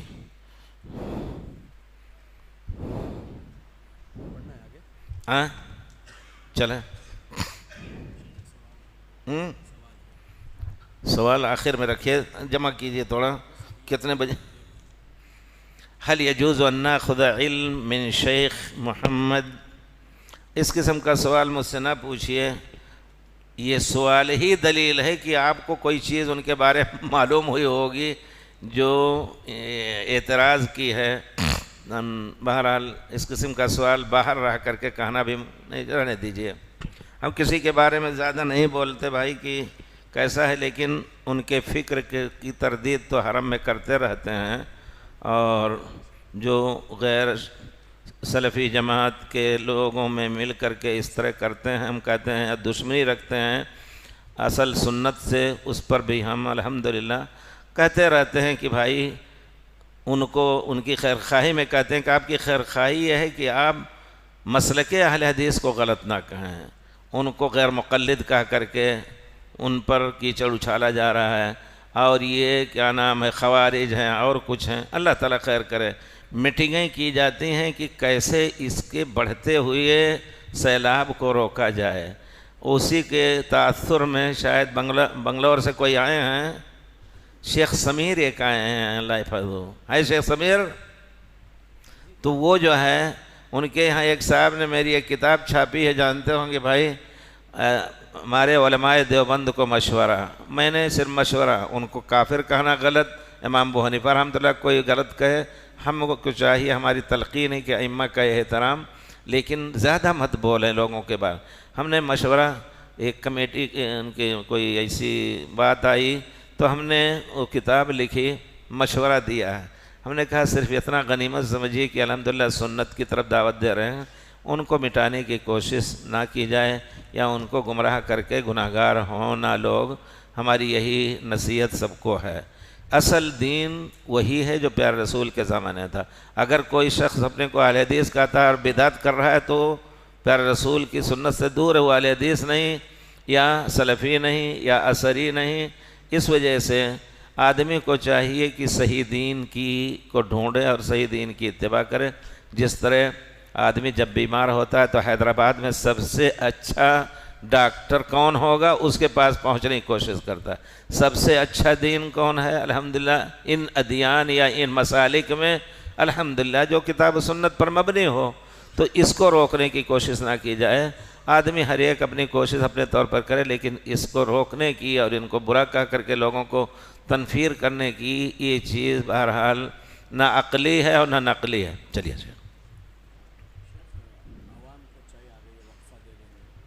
وقفہ تھوڑا چائے پی لیں، ٹھیک ہے؟ ہمیں بھی دیں گے کہ نہیں؟ اور دے دیجیے گا ہمیں۔ کل آپ لوگوں نے پیا، ان لوگوں نے مجھے نہیں دیا، دیکھیں شکایت کر رہا ہوں۔ تمام لوگوں کے لیے 10 منٹ کا وقفہ ہے، چائے پی لیجئے جلد سے۔ سبنت الکاس عن ام امر وکان الکاس مجراها الیمین۔ یہیں سے گزر کے گئے، نہیں دیا تھا، ہاں شیخ، یہیں سے گزر کے گئے، مجھے نہیں دیا۔ اچھا